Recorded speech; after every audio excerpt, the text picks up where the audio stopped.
The Shadow over Innsmouth. 1. During the winter of 1927-28, officials of the federal government made a strange and secret investigation of certain conditions in the ancient Massachusetts seaport of Innsmouth. The public first learned of it in February, when a vast series of raids and arrests occurred, followed by the deliberate burning and dynamiting, under suitable precautions, of an enormous number of crumbling, worm-eaten, and supposedly empty houses along the abandoned waterfront. Uninquiring souls let this occurrence pass as one of the major clashes in a spasmodic war on liquor. Keener news followers, however, wondered at the prodigious number of arrests, the abnormally large force of men used in making them, and the secrecy surrounding the disposal of the prisoners. No trials or even definite charges were reported, nor were any of the captives seen thereafter in the regular jails of the nation. There were vague statements about disease and concentration camps, and later about dispersal in various naval and military prisons, but nothing positive ever developed. Innsmouth itself was left almost depopulated, and is even now only beginning to show signs of a sluggishly revived existence. Complaints from many liberal organizations were met with long, confidential discussions, and representatives were taken on trips to certain camps and prisons. As a result, these societies became surprisingly passive and reticent. Newspapermen were harder to manage, but seemed largely to cooperate with the government in the end. Only one paper, a tabloid always discounted because of its wild policy, mentioned the deep-diving submarine that discharged torpedoes downward in the marine abyss just beyond Devil Reef. That item, gathered by chance in a haunt of sailors, seemed indeed rather far-fetched, since the low, black reef lies a full mile and a half out from Innsmouth harbor. People around the country and in the nearby towns muttered a great deal among themselves, but said very little to the outer world. They had talked about dying and half-deserted Innsmouth for nearly a century, and nothing new could be wilder or more hideous than what they had whispered and hinted years before. Many things had taught them secretiveness, and there was now no need to exert pressure on them. Besides, they really knew very little. For wide salt marshes, desolate and unpeopled, keep neighbors off from Innsmouth on the landward side. But at last I am going to defy the ban on speech about this thing. Results, I am certain, are so thorough that no public harm save a shock of repulsion could ever accrue from a hinting of what was found by those horrified raiders at Innsmouth. Besides, what was found might possibly have more than one explanation. I do not know just how much of the whole tale has been told even to me, and I have many reasons for not wishing to probe deeper, for my contact with this affair has been closer than that of any other layman, and I have carried away impressions which are yet to drive me to drastic measures. It was I who fled frantically out of Innsmouth in the early morning hours of July 16, 1927, and whose frightened appeals for government inquiry and action brought on the whole reported episode. I was willing enough to stay mute while the affair was fresh and uncertain, but now that it is an old story, with public interest and curiosity gone, I have an odd craving to whisper about those few frightful hours in that ill-rumored and evilly shadowed seaport of death and blasphemous abnormality. The mere telling helps me to restore confidence in my own faculties, to reassure myself that I was not simply the first to succumb to a contagious nightmare hallucination. It helps me, too, in making up my mind regarding a certain terrible step which lies ahead of me. I never heard of Innsmouth till the day before I saw it for the first and, so far, last time. I was celebrating my coming of age by a tour of New England, sightseeing, antiquarian, and genealogical, and had planned to go directly from ancient Newburyport to Arkham, whence my mother's family was derived. I had no car, but was traveling by train, trolley, and motor coach, always seeking the cheapest possible route. In Newburyport they told me that the steam train was the thing to take to Arkham, and it was only at the station ticket office, when I demurred at the high fare, that I learned about Innsmouth. The stout, shrewd-faced agent, whose speech showed him to be no local man, seemed sympathetic toward my efforts at economy, and made a suggestion that none of my other informants had offered. "You could take that old bus, I suppose," he said with a certain hesitation, "but it ain't thought much of hereabouts. It goes through Innsmouth, you may have heard about that, and so the people don't like it. Run by an Innsmouth fellow, Joe Sargent, but never gets any custom from here. Or Arkham either, I guess." Wonder it keeps running at all. I suppose it's cheap enough, but never see more than 2 or 3 people in it. Nobody but those Innsmouth folks. Leaves the square, front of Hammond's drugstore at 10 a.m. and 7 p.m., unless they've changed it lately. Looks like a terrible rattletrap. I've never been on it. That was the first I ever heard of shadowed Innsmouth. Any reference to a town not shown on common maps or listed in recent guidebooks would have interested me, and the agent's odd manner of allusion roused something like real curiosity. A town able to inspire such dislike in its neighbors, I thought, must be at least rather unusual and worthy of a tourist's attention. If it came before Arkham, I would stop off there, and so I asked the agent to tell me something about it. He was very deliberate and spoke with an air of feeling slightly superior to what he said. Innsmouth. Well, it's a queer kind of a town down at the mouth of the Monuxet. Used to be almost a city, quite a port before the War of 1812, but all gone to pieces in the last 100 years or so. No railroad now. B&M never went through, and the branch line from Rowley was given up years ago. More empty houses than there are people, I guess, and no business to speak of except fishing and lobstering. Everybody trades, mostly here or in Arkham or Ipswich. Once they had quite a few mills, but nothing's left now except one gold refinery running on the leanest kind of part-time. That refinery, though, used to be a big thing. An old man Marsh who owns it must be richer than Croesus. Queer old duck, though, and sticks mighty close in his home.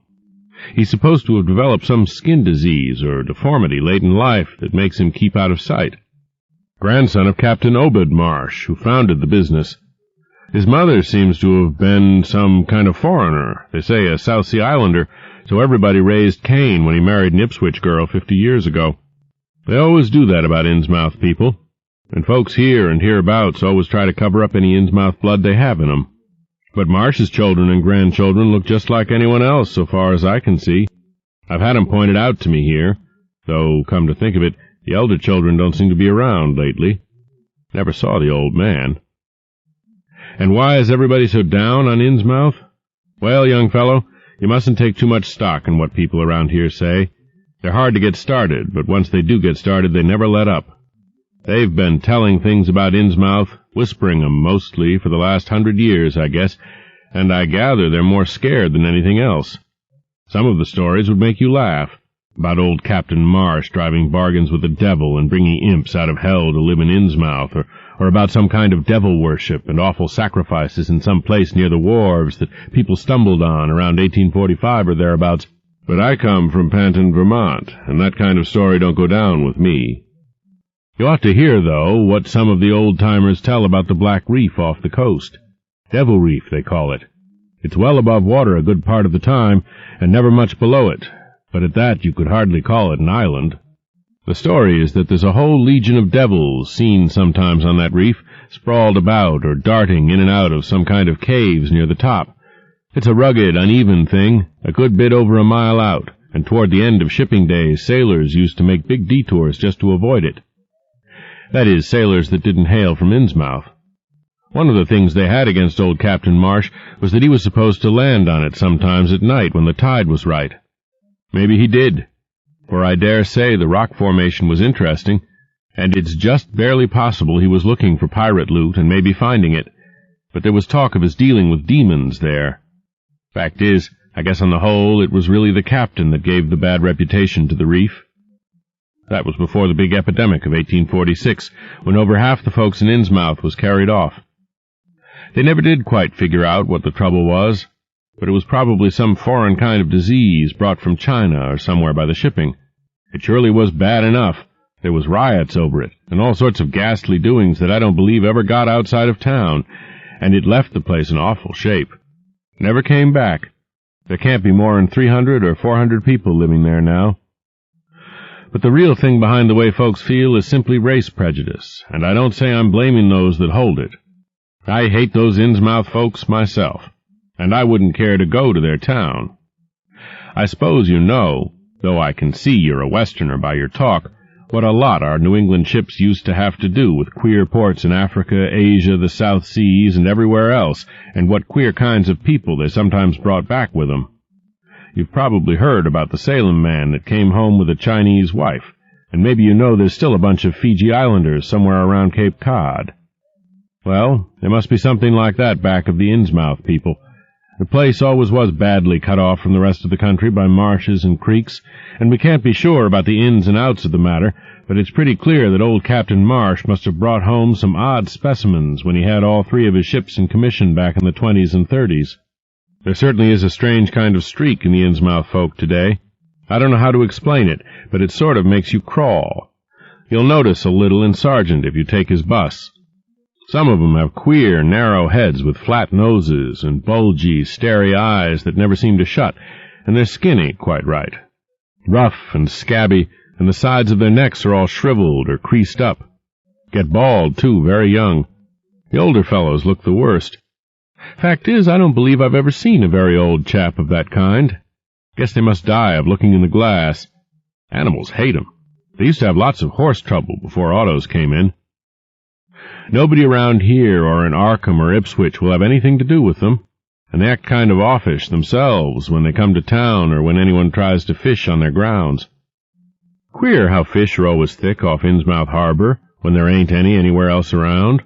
But just try to fish there yourself and see how the folks chase you off. Those people used to come here on the railroad, walking and taking the train at Rowley after the branch was dropped, but now they use that bus.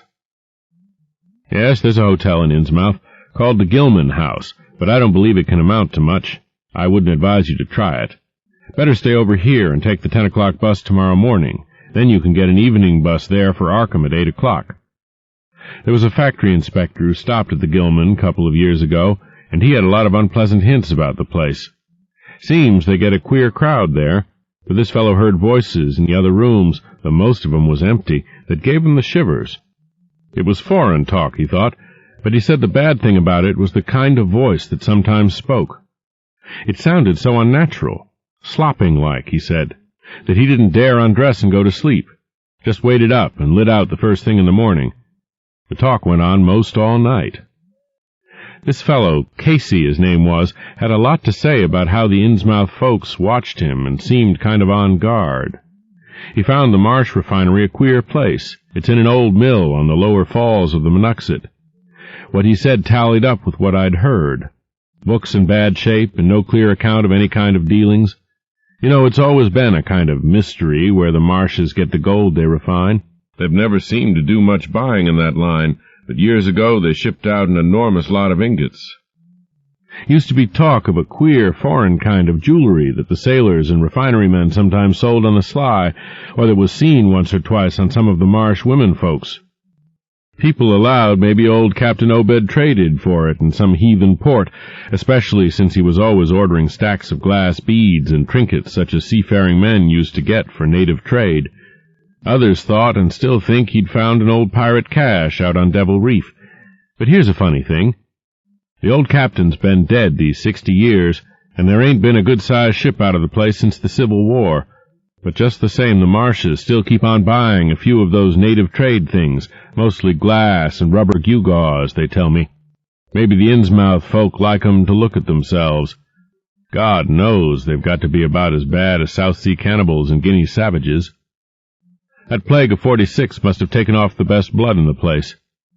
Anyway, they're a doubtful lot now, and the Marshes and the other rich folks are as bad as any.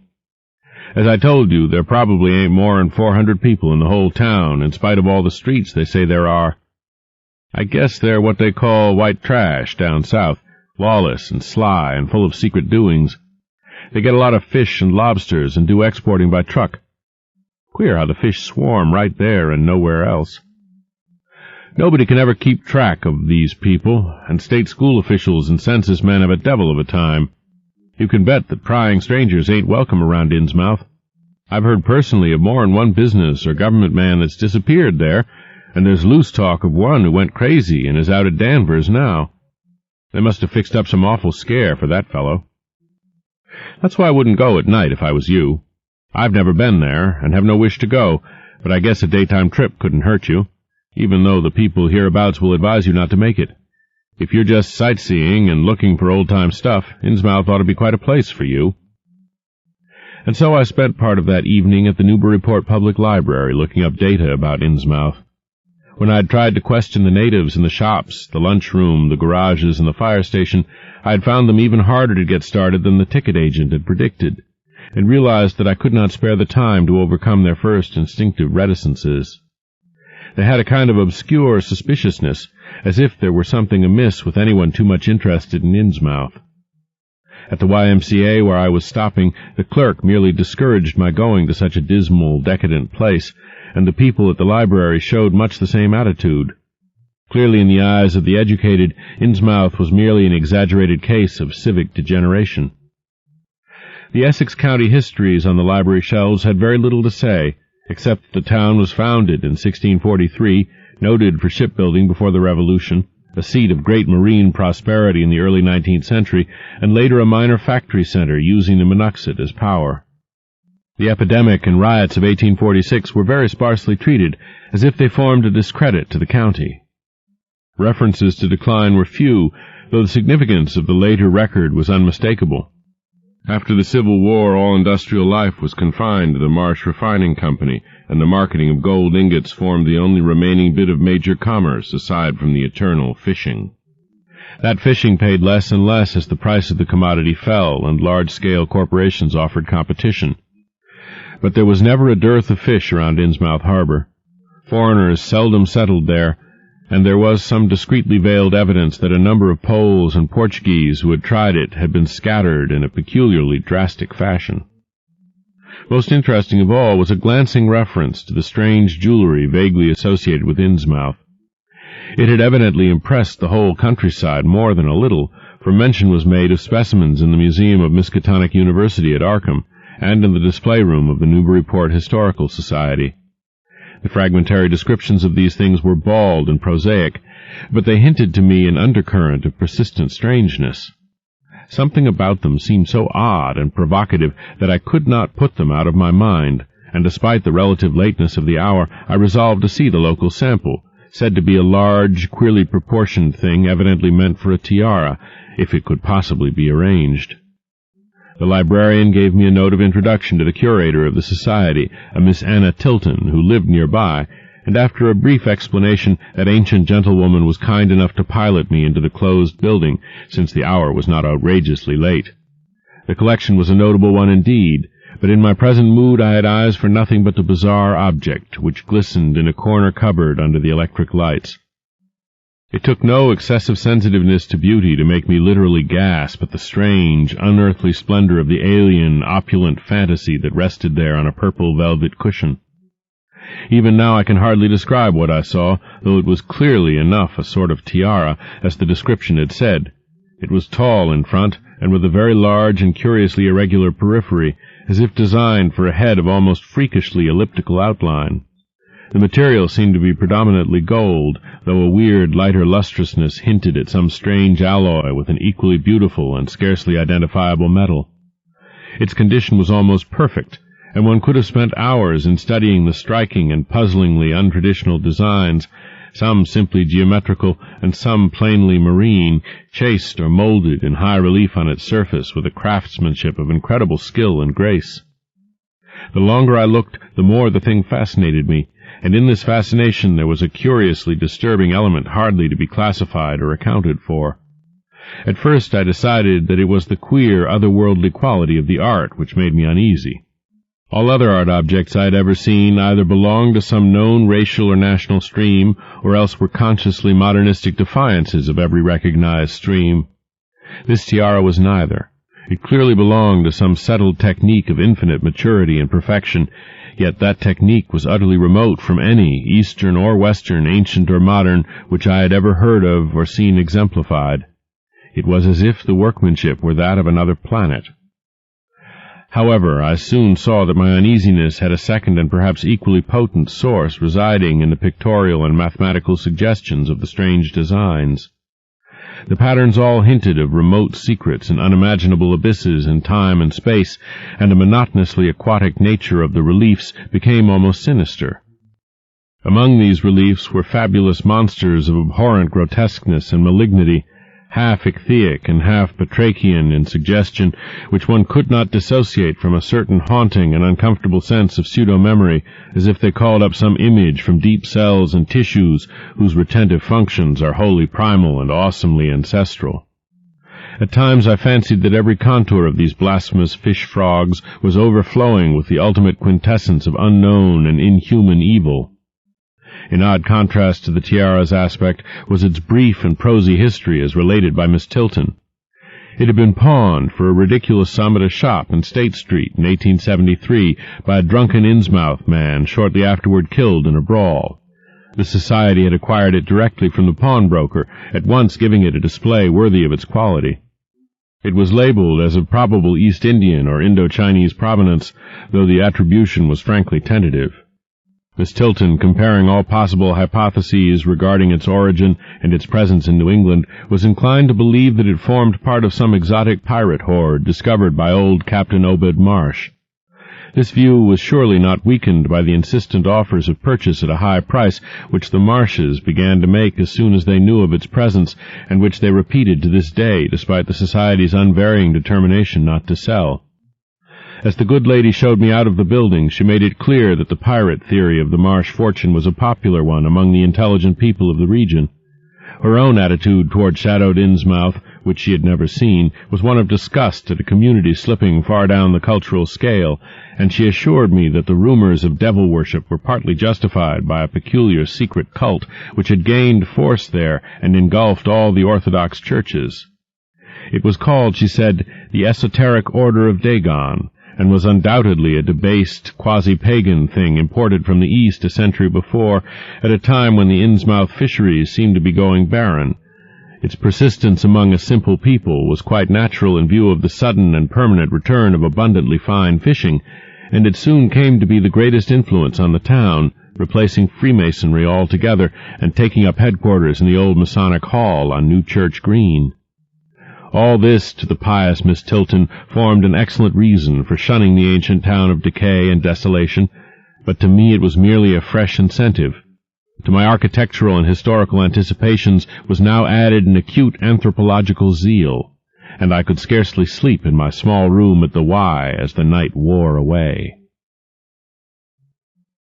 2. Shortly before 10 the next morning, I stood with one small valise in front of Hammond's drugstore in Old Market Square, waiting for the Innsmouth bus.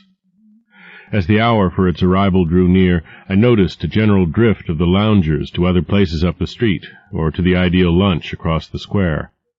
Evidently the ticket agent had not exaggerated the dislike which local people bore toward Innsmouth and its denizens. In a few moments a small motor coach of extreme decrepitude and dirty gray color rattled down State Street, made a turn, and drew up at the curb beside me. I felt immediately that it was the right one, a guess which the half-illegible sign on the windshield, Arkham, Innsmouth, Newport, soon verified. There were only 3 passengers, dark, unkempt men of sullen visage and somewhat youthful cast, and when the vehicle stopped they clumsily shambled out and began walking up State Street in a silent, almost furtive fashion. The driver also alighted, and I watched him as he went into the drugstore to make some purchase.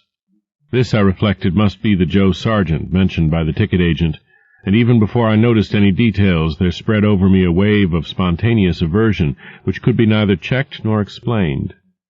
It suddenly struck me as very natural that the local people should not wish to ride on a bus owned and driven by this man, or to visit any oftener than possible the habitat of such a man and his kinsfolk.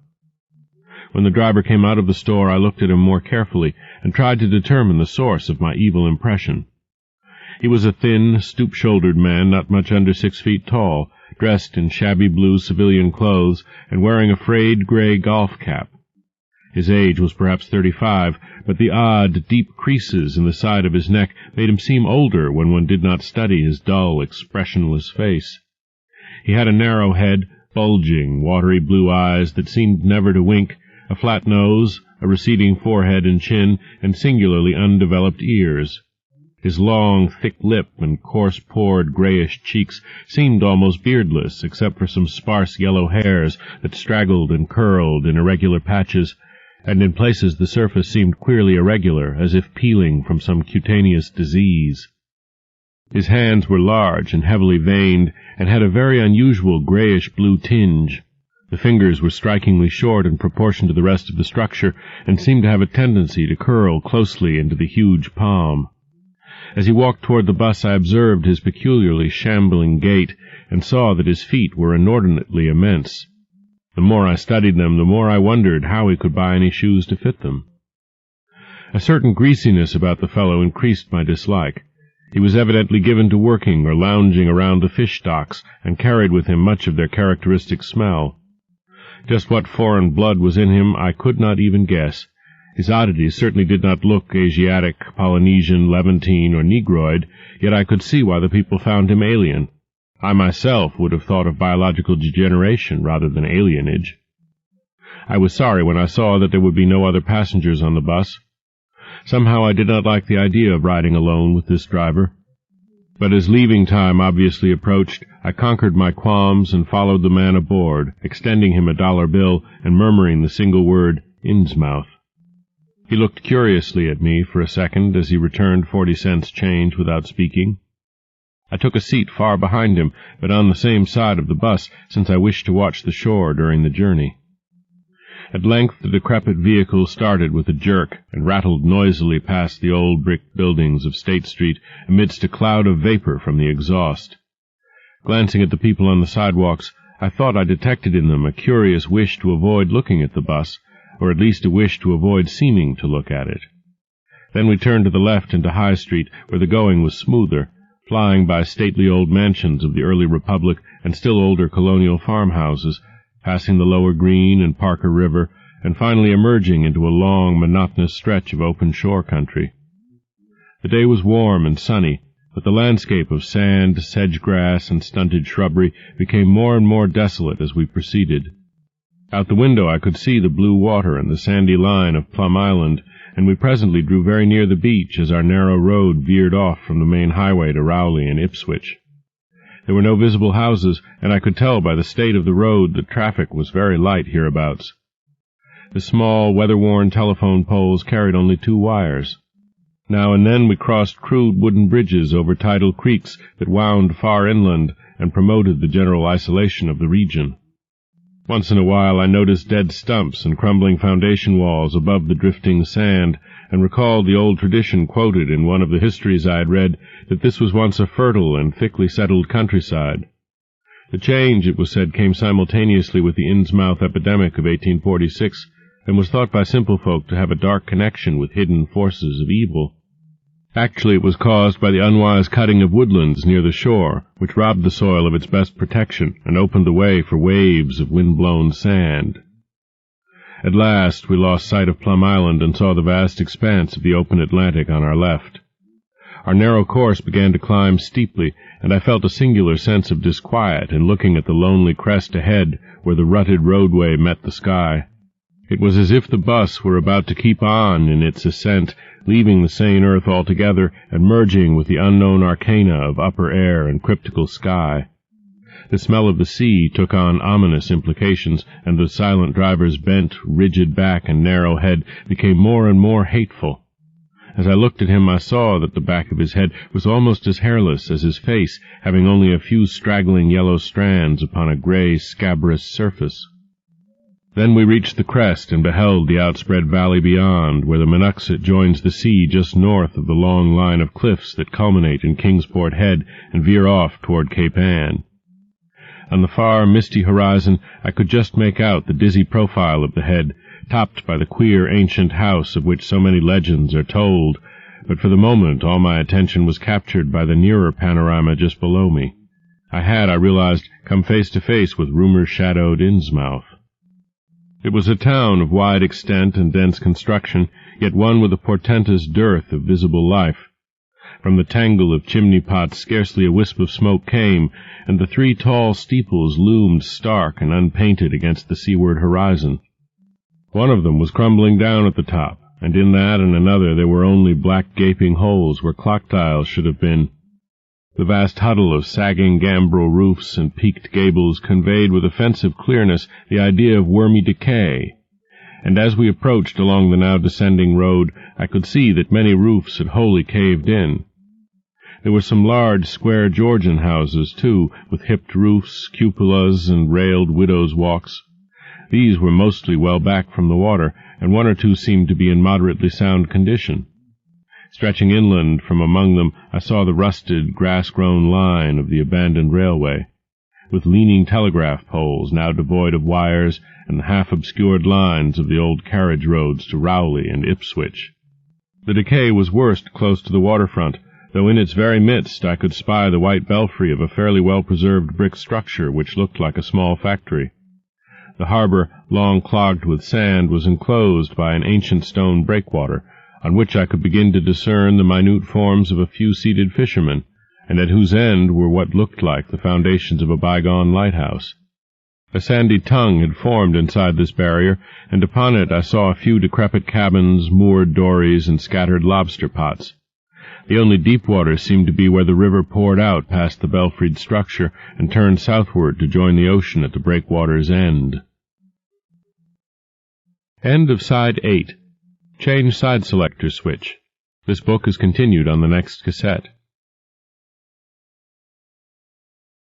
Side 9. Tales of H.P. Lovecraft by H.P. Lovecraft. Continuing with The Shadow over Innsmouth on page 233. Here and there the ruins of wharves jutted out from the shore to end in indeterminate rottenness, those farthest south seeming the most decayed. And far out at sea, despite a high tide, I glimpsed a long, black line scarcely rising above the water, yet carrying a suggestion of odd, latent malignancy. This I knew must be Devil Reef. As I looked, a subtle, curious sense of beckoning seemed superadded to the grim repulsion, and oddly enough, I found this overtone more disturbing than the primary impression.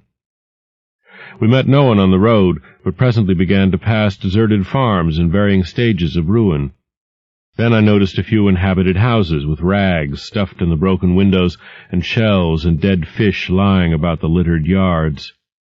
Once or twice I saw listless-looking people working in barren gardens or digging clams on the fishy-smelling beach below, and groups of dirty, simian-visaged children playing around weed-grown doorsteps. Somehow these people seemed more disquieting than the dismal buildings, for almost every one had certain peculiarities of face and motions which I instinctively disliked without being able to define or comprehend them. For a second I thought this typical physique suggested some picture I had seen, perhaps in a book, under circumstances of particular horror or melancholy, but this pseudo-recollection passed very quickly. As the bus reached a lower level, I began to catch the steady note of a waterfall through the unnatural stillness. The leaning, unpainted houses grew thicker, lined both sides of the road, and displayed more urban tendencies than did those we were leaving behind. The panorama ahead had contracted to a street scene, and in spots I could see where a cobblestone pavement and stretches of brick sidewalk had formerly existed.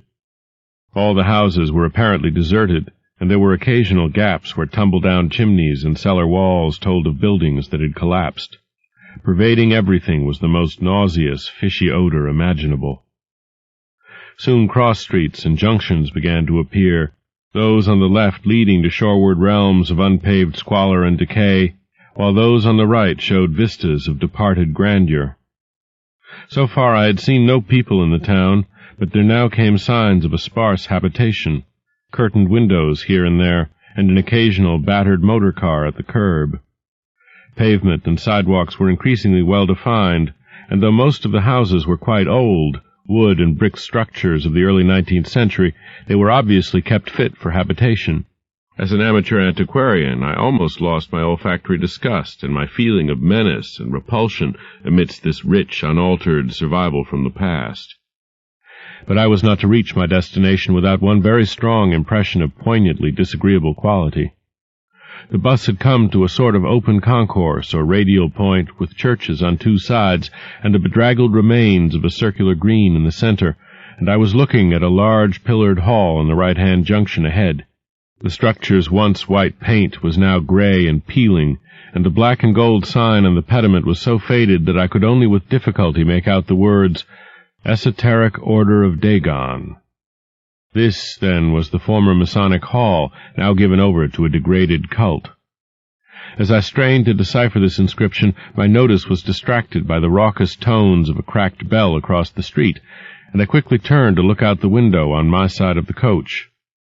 The sound came from a squat-towered stone church of manifestly later date than most of the houses, built in a clumsy Gothic fashion and having a disproportionately high basement with shuttered windows. Though the hands of its clock were missing on the side I glimpsed, I knew that those hoarse strokes were telling the hour of 11. Then suddenly all thoughts of time were blotted out by an onrushing image of sharp intensity and unaccountable horror which had seized me before I knew what it really was.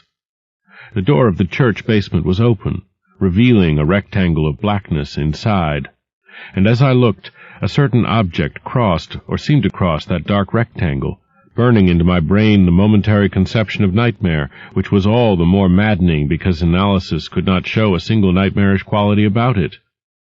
It was a living object, the first except the driver that I had seen since entering the compact part of the town, and had I been in a steadier mood, I would have found nothing whatever of terror in it.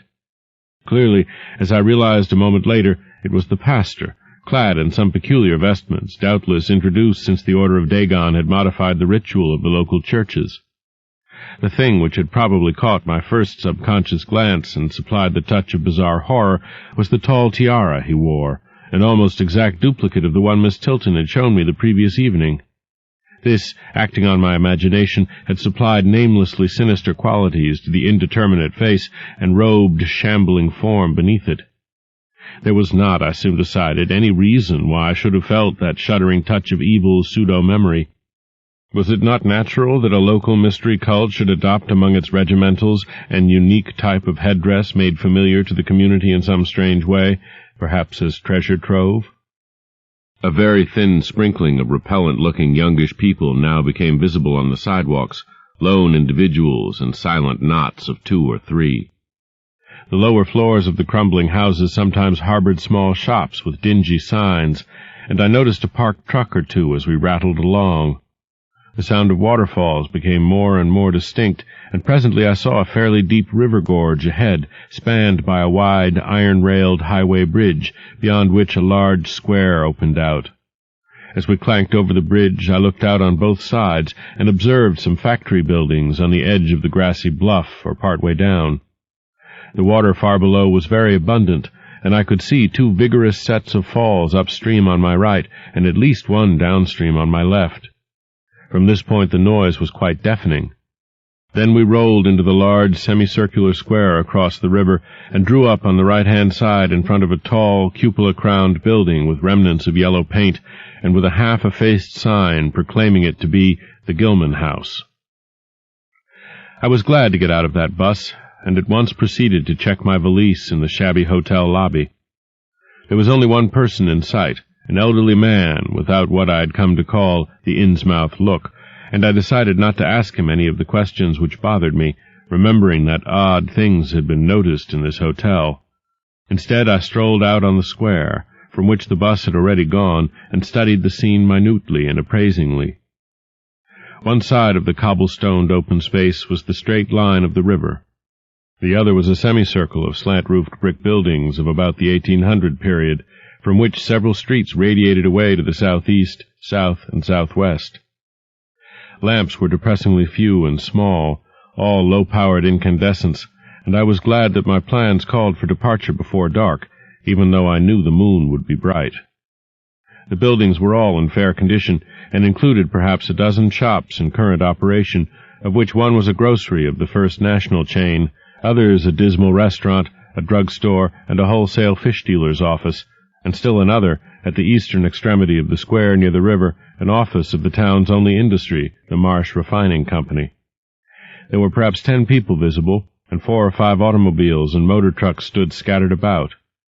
I did not need to be told that this was the civic center of Innsmouth. Eastward I could catch blue glimpses of the harbor against which rose the decaying remains of 3 once beautiful Georgian steeples, and toward the shore on the opposite bank of the river I saw the white belfry surmounting what I took to be the Marsh Refinery. For some reason or other I chose to make my first inquiries at the chain grocery, whose personnel was not likely to be native to Innsmouth. I found a solitary boy of about 17 in charge, and was pleased to note the brightness and affability which promised cheerful information. He seemed exceptionally eager to talk, and I soon gathered that he did not like the place, its fishy smell, or its furtive people. A word with any outsider was a relief to him. He hailed from Arkham, boarded with a family who came from Ipswich, and went back home whenever he got a moment off. His family did not like him to work in Innsmouth, but the chain had transferred him there, and he did not wish to give up his job. There was, he said, no public library or chamber of commerce in Innsmouth, but I could probably find my way about. The street I had come down was Federal. West of that were the fine old residence streets, Broad, Washington, Lafayette, and Adams, and east of it were the shoreline slums. It was in these slums, along Main Street, that I would find the old Georgian churches, but they were all long abandoned. It would be well not to make oneself too conspicuous in such neighborhoods, especially north of the river, since the people were sullen and hostile. Some strangers had even disappeared. Certain spots were almost forbidden territory, as he had learned at considerable cost. One must not, for example, linger much around the Marsh refinery, or around any of the still-used churches, or around the pillared Order of Dagon Hall at New Church Green. Those churches were very odd, all violently disavowed by their respective denominations elsewhere, and apparently using the queerest kind of ceremonials and clerical vestments. Their creeds were heterodox and mysterious, involving hints of certain marvelous transformations leading to bodily immortality of a sort on this earth. The youth's own pastor, Dr. Wallace of Asbury M.E. Church in Arkham, had gravely urged him not to join any church in Innsmouth. As for the Innsmouth people, the youth hardly knew what to make of them. They were as furtive and seldom seen as animals that live in burrows, and one could hardly imagine how they passed the time apart from their desultory fishing. Perhaps, judging from the quantities of bootleg liquor they consumed, they lay for most of the daylight hours in an alcoholic stupor. They seemed sullenly banded together in some sort of fellowship and understanding, despising the world as if they had access to other and preferable spheres of entity. Their appearance, especially those staring, unwinking eyes which one never saw shut, was certainly shocking enough, and their voices were disgusting. It was awful to hear them chanting in their churches at night, and especially during their main festivals or revivals, which fell twice a year, on April 30th and October 31st. They were very fond of the water, and swam a great deal in both river and harbor. Swimming races out to Devil Reef were very common, and everyone in sight seemed well able to share in this arduous sport. When one came to think of it, it was generally only rather young people who were seen about in public, and of these the oldest were apt to be the most tainted-looking. When exceptions did occur, they were mostly persons with no trace of aberrancy, like the old clerk at the hotel. One wondered what became of the bulk of the older folk, and whether the Innsmouth look were not a strange and insidious disease phenomenon which increased its hold as years advanced. Only a very rare affliction, of course, could bring about such vast and radical anatomical changes in a single individual after maturity, changes involving osseous factors as basic as the shape of the skull. But then even this aspect was no more baffling and unheard of than the visible features of the malady as a whole. It would be hard, the youth implied, to form any real conclusions regarding such a matter, since one never came to know the natives personally, no matter how long one might live in Innsmouth. The youth was certain that many specimens even worse than the worst visible ones were kept locked indoors in some places. People sometimes heard the queerest kind of sounds. The tottering waterfront hovels north of the river were reputedly connected by hidden tunnels, being thus a veritable warren of unseen abnormalities. What kind of foreign blood, if any, these beings had, it was impossible to tell. They sometimes kept certain especially repulsive characters out of sight when government agents and others from the outside world came to town. It would be of no use, my informant said, to ask the natives anything about the place. The only one who would talk was a very aged but normal-looking man who lived at the poorhouse on the north rim of the town and spent his time walking about or lounging around the fire station. This hoary character, Zadok Allen, was 96 years old and somewhat touched in the head, besides being the town drunkard. He was a strange, furtive creature who constantly looked over his shoulder as if afraid of something, and when sober could not be persuaded to talk at all with strangers. He was, however, unable to resist any offer of his favorite poison, and once drunk would furnish the most astonishing fragments of whispered reminiscence. After all, though, little useful data could be gained from him, since his stories were all insane, incomplete hints of impossible marvels and horrors which could have no source save in his own disordered fancy. Nobody believed him, but the natives did not like him to drink and talk with strangers, and it was not always safe to be seen questioning him. It was probably from him that some of the wildest popular whispers and delusions were derived. Several non-native residents had reported monstrous glimpses from time to time, but between old Zadok's tales and the malformed denizens, it was no wonder such illusions were current. None of the non-natives ever stayed out late at night, there being a widespread impression that it was not wise to do so. Besides, the streets were loathsomely dark. As for business, the abundance of fish was certainly almost uncanny, but the natives were taking less and less advantage of it. Moreover, prices were falling and competition was growing. Of course, the town's real business was the refinery, whose commercial office was on the square only a few doors east of where we stood. Old Man Marsh was never seen, but sometimes went to the works in a closed, curtained car. There were all sorts of rumors about how Marsh had come to look. He had once been a great dandy, and people said he still wore the frock-coated finery of the Edwardian age, curiously adapted to certain deformities. His sons had formerly conducted the office in the square, but latterly they had been keeping out of sight a good deal and leaving the brunt of affairs to the younger generation. The sons and their sisters had come to look very queer, especially the elder ones, and it was said that their health was failing. One of the Marsh daughters was a repellent, reptilian-looking woman who wore an excess of weird jewelry, clearly of the same exotic tradition as that to which the strange tiara belonged. My informant had noticed it many times, and had heard it spoken of as coming from some secret horde, either of pirates or of demons. The clergymen, or priests, or whatever they were called nowadays, also wore this kind of ornament as a headdress, but one seldom caught glimpses of them. Other specimens the youth had not seen, though many were rumored to exist around Innsmouth. The Marshes, together with the other 3 gently bred families of the town, the Waits, the Gilmans, and the Elliots, were all very retiring. They lived in immense houses along Washington Street, and several were reputed to harbor in concealment certain living kinsfolk whose personal aspect forbade public view, and whose deaths had been reported and recorded. Warning me that many of the street signs were down, the youth drew for my benefit a rough but ample and painstaking sketch map of the town's salient features. After a moment's study, I felt sure that it would be of great help, and pocketed it with profuse thanks. Disliking the dinginess of the single restaurant I had seen, I bought a fair supply of cheese crackers and ginger wafers to serve as a lunch later on. My program, I decided, would be to thread the principal streets, talk with any non-natives I might encounter, and catch the 8 o'clock coach for Arkham. The town, I could see, formed a significant and exaggerated example of communal decay, but being no sociologist, I would limit my serious observations to the field of architecture. Thus I began my systematic, though half-bewildered tour of Innsmouth's narrow, shadow-blighted ways. Crossing the bridge and turning toward the roar of the lower falls, I passed close to the Marsh refinery, which seemed oddly free from the noise of industry. This building stood on the steep river bluff near a bridge and an open confluence of streets which I took to be the earliest civic center, displaced after the Revolution by the present town square. Recrossing the gorge on the Main Street bridge, I struck a region of utter desertion which somehow made me shudder. Collapsing huddles of gambrel roofs formed a jagged and fantastic skyline, above which rose the ghoulish, decapitated steeple of an ancient church. Some houses along Main Street were tenanted, but most were tightly boarded up. Down unpaved side streets I saw the black, gaping windows of deserted hovels, many of which leaned at perilous and incredible angles through the sinking of part of the foundations. Those windows stared so spectrally that it took courage to turn eastward toward the waterfront. Certainly the terror of a deserted house swells in geometrical rather than arithmetical progression, as houses multiply to form a city of stark desolation.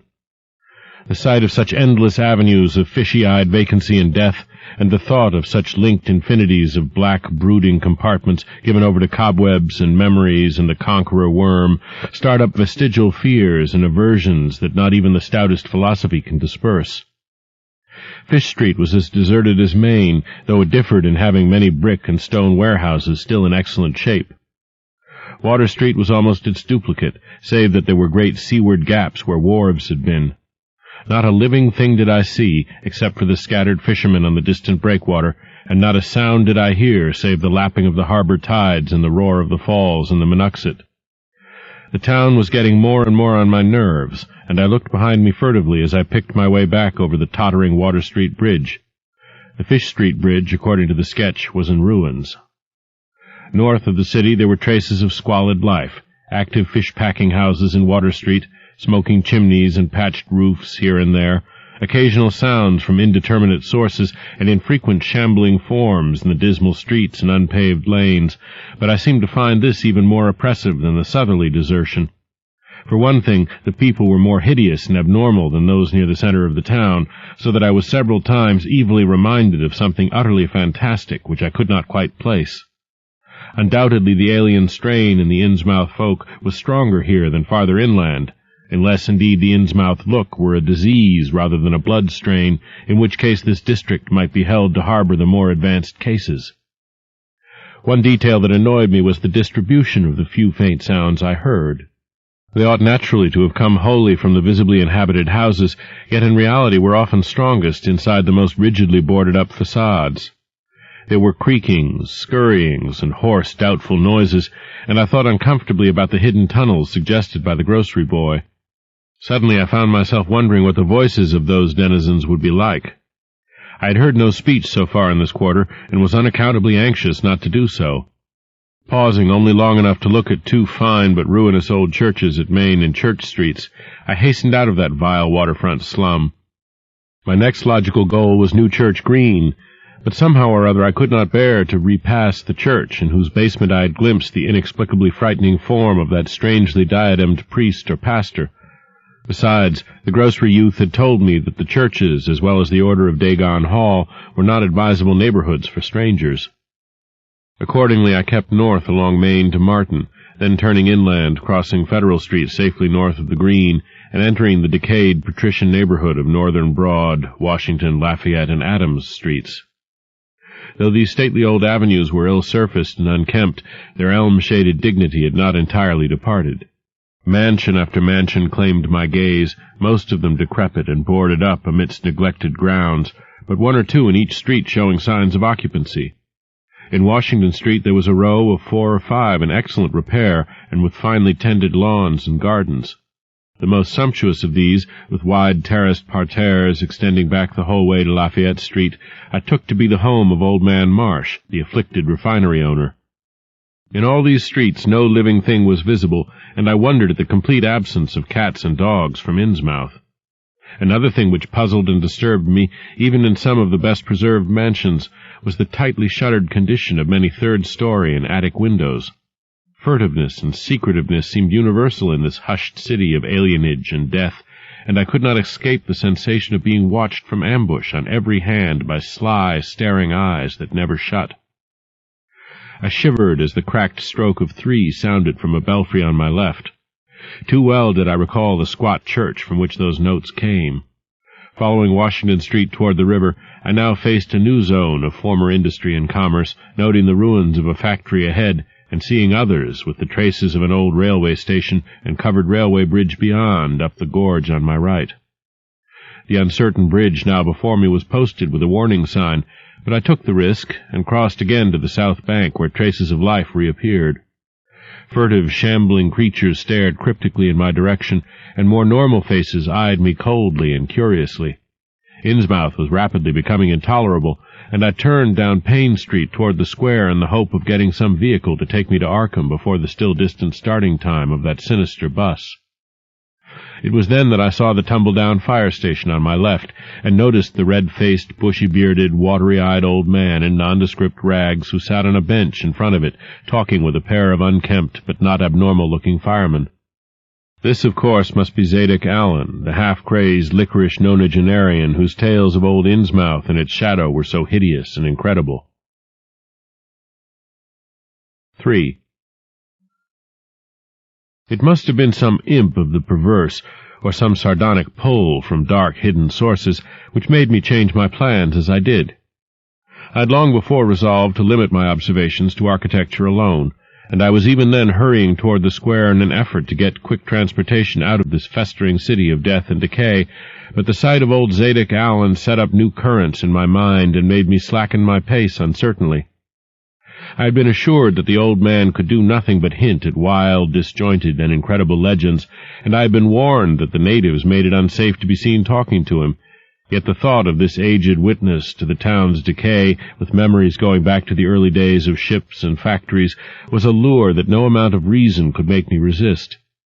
After all, the strangest and maddest of myths are often merely symbols or allegories based upon truth, and old Zadok must have seen everything which went on around Innsmouth for the last 90 years. Curiosity flared up beyond sense and caution, and in my youthful egotism I fancied I might be able to sift a nucleus of real history from the confused, extravagant outpouring I would probably extract with the aid of raw whiskey. I knew that I could not accost him then and there, for the fireman would surely notice and object. Instead, I reflected, I would prepare by getting some bootleg liquor at a place where the grocery boy had told me it was plentiful. Then I would loaf near the fire station in apparent casualness, and fall in with old Zadok after he had started on one of his frequent rambles. The youth said that he was very restless, seldom sitting around the station for more than an hour or two at a time. A quart bottle of whiskey was easily, though not cheaply, obtained in the rear of a dingy variety store just off the square in Elliott Street.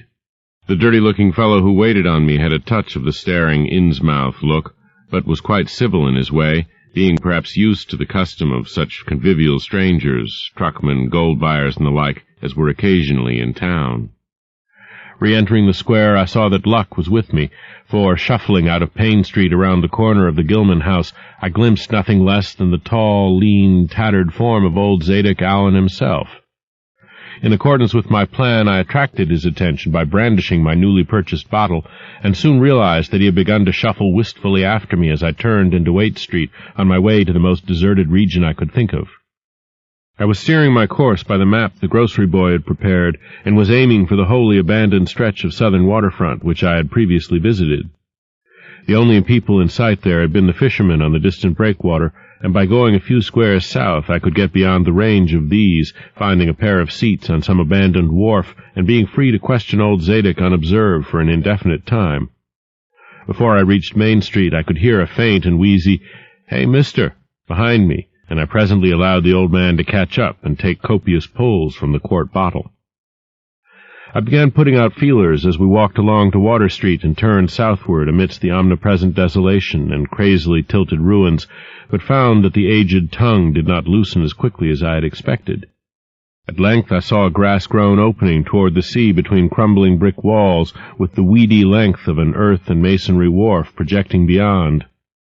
Piles of moss-covered stones near the water promised tolerable seats, and the scene was sheltered from all possible view by a ruined warehouse on the north. Here I thought was the ideal place for a long, secret colloquy, so I guided my companion down the lane and picked out spots to sit in among the mossy stones. The air of death and desertion was ghoulish, and the smell of fish almost insufferable, but I was resolved to let nothing deter me. About 4 hours remained for conversation if I were to catch the 8 o'clock coach for Arkham, and I began to dole out more liquor to the ancient tippler, meanwhile eating my own frugal lunch. In my donations I was careful not to overshoot the mark, for I did not wish Zadok's vinous garrulousness to pass into a stupor. After an hour his furtive taciturnity showed signs of disappearing, but much to my disappointment he still sidetracked my questions about Innsmouth and its shadow-haunted past. He would babble of current topics, revealing a wide acquaintance with newspapers and a great tendency to philosophize in a sententious village fashion. Toward the end of the second hour, I feared my quart of whiskey would not be enough to produce results, and was wondering whether I had better leave old Zadok and go back for more. Just then, however, chance made the opening which my questions had been unable to make, and the wheezing ancient's ramblings took a turn that caused me to lean forward and listen alertly. My back was toward the fishy-smelling sea, but he was facing it, and something or other had caused his wandering gaze to light on the low, distant line of Devil Reef, then showing plainly and almost fascinatingly above the waves. The sight seemed to displease him, for he began a series of weak curses which ended in a confidential whisper and a knowing leer. He bent toward me, took hold of my coat lapel, and hissed out some hints that could not be mistaken. There's where it all begun, that cursed place of all wickedness where the deep waters starts, gate o' hell. Sheer drop down to a bottom no soundin' line can tetch. Old Captain Obed done it, him that found out more'n was good for him in the South Sea Islands. Everybody was in a bad way them days. Trade fallin' off, mills losin' business, even the new ones, and the best of our men folks kilt a privateerin' in the War of 1812, or lost with the Elizy brig and the Ranger Snow, both of 'em Gilman venters. Obed Marsh, he had 3 ships afloat, Brigantine Columby, Brig Hetty, and bark Sumatra Queen. He was the only one as kept on with the East Indian Pacific trade, though Esdras Martin's barkentine Malay Pride made a venture as late as 28.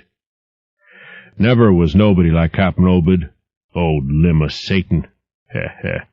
I can mind him a-tellin' about furrin parts, and callin' all the folks stupid for goin' to Christian meetin' and bearin' their burdens meek and lowly. Says they'd orter get better gods like some of the folks in the Injies, gods as 'ud bring 'em good fishin' in return for their sacrifices, and 'ud really answer folks' prayers. Matt Elliott, his fust mate, talked a lot, too, only he was agin folks doin' any heathen things. Told about an island east of Otaheite, where there was a lot of stone ruins older'n anybody knew anything about, kind of like them on Ponape and the Carolines, but with carvings of faces that looked like the big statues on Easter Island. There was a little volcanic island near there, too, where there was other ruins with different carvings, ruins all wore away like they'd been under the sea once, and with pictures of awful monsters all over 'em. Well, sir, Matt, he says the natives around there had all the fish they could catch, and sported bracelets and armlets and head rigs made out of a queer kind of gold, and covered with pictures of monsters just like the ones carved over the ruins on the little island, sorter fish-like frogs, or frog-like fishes, that was drawed in all kinds of positions like they was human beings. Nobody could get out of them where they got all the stuff, and all the other natives wondered how they managed to find fish in plenty even when the very next islands had lean pickin's. Matt, he got to wonderin', too, and so did Captain Obed. Obed, he notices besides that lots of the handsome young folks would drop out o' sight for good from year to year, and that they want many old folks around. Also, he thinks some of the folks looks dern queer even for Kanakas. It took Obed to get the truth out o' them heathen. I don't know how he done it, but he begun by tradin' for the gold-like things they wore, asked 'em where they come from, and if they could get more, and finally wormed the story out of the old chief, Wallachia, they called him. Nobody but Obed had ever believed the old yeller devil, but the captain could read folks like they was books. Heh. Nobody never believes me now when I tell 'em, and I don't suppose you will, young feller, though come to look at ye, you have kind of got them sharp-readin' eyes like Obed had. The old man's whisper grew fainter, and I found myself shuddering at the terrible and sincere portentousness of his intonation, even though I knew his tale could be nothing but drunken fantasy. Well, sir, Obed, he larnt that they's things on this arth as most folks never heard about, and wouldn't believe if they did hear. It seems these Kanakas was sacrificing heaps o' their young men and maidens to some kind o' god things that lived under the sea, and getting all kinds o' favor in return. They met the things on the little islet with the queer ruins, and it seems them awful pictures o' frogfish monsters was supposed to be pictures o' these things. Maybe they was the kind o' critters as got all the mermaid stories and such started. They had all kinds o' cities on the sea bottom, and this island was heaved up from there. Seems they was some of the things alive in the stone buildings when the island come up sudden to the surface. That's how the Kanakas got wind they was down there. Made sign talk as soon as they got over being scared, and pieced up a bargain afore long. Them things liked human sacrifices. Had 'em ages afore, but lost track o' the upper world arter a time. What they done to the victims it ain't for me to say, and I guess Obed warn't none too sharp about askin'. But it was all right with the heathens, because they'd been havin' a hard time and was desperate about everything. They give a sartain number o' young folks to the sea things twice every year, May Eve and Halloween, regular as could be. Also give some of the carved knickknacks they made. What the things agreed to give in return was plenty o' fish, They druv 'em in from all over the sea, and a few gold-like things now and then.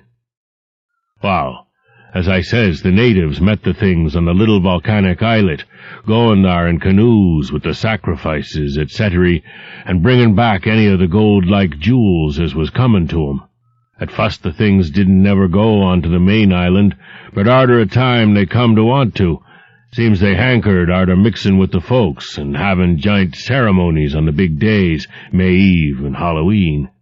You see, they was able to live both in and out o' water, what they call amphibians, I guess.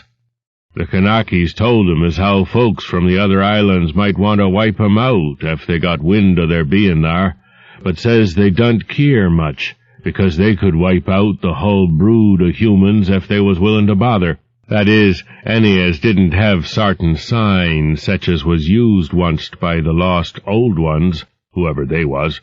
But not wantin' to bother, they'd lay low when anybody visited the island. When it come to matin' with them toad-looking fishes, the Kanakis kinda balked, but finally they larnt somethin' as put a new face on the matter. Seems that human folks has got a kind o' relation to such water beasts, that everything alive come out o' the water onct, and only needs a little change to go back again. Them things told the Kanakis that ef they mixed bloods, there'd be children as 'ud look human at fust, but later turn more and more like the things, till finally they'd take to the water and jine the main lot o' things down thar. And this is the important part, young feller. Them as turned into fish things and went into the water wouldn't never die. Them things never died except they was killed violent. Well, sir, it seems by the time Obed knowed them islanders, they was all full of fish blood from them deep-water things.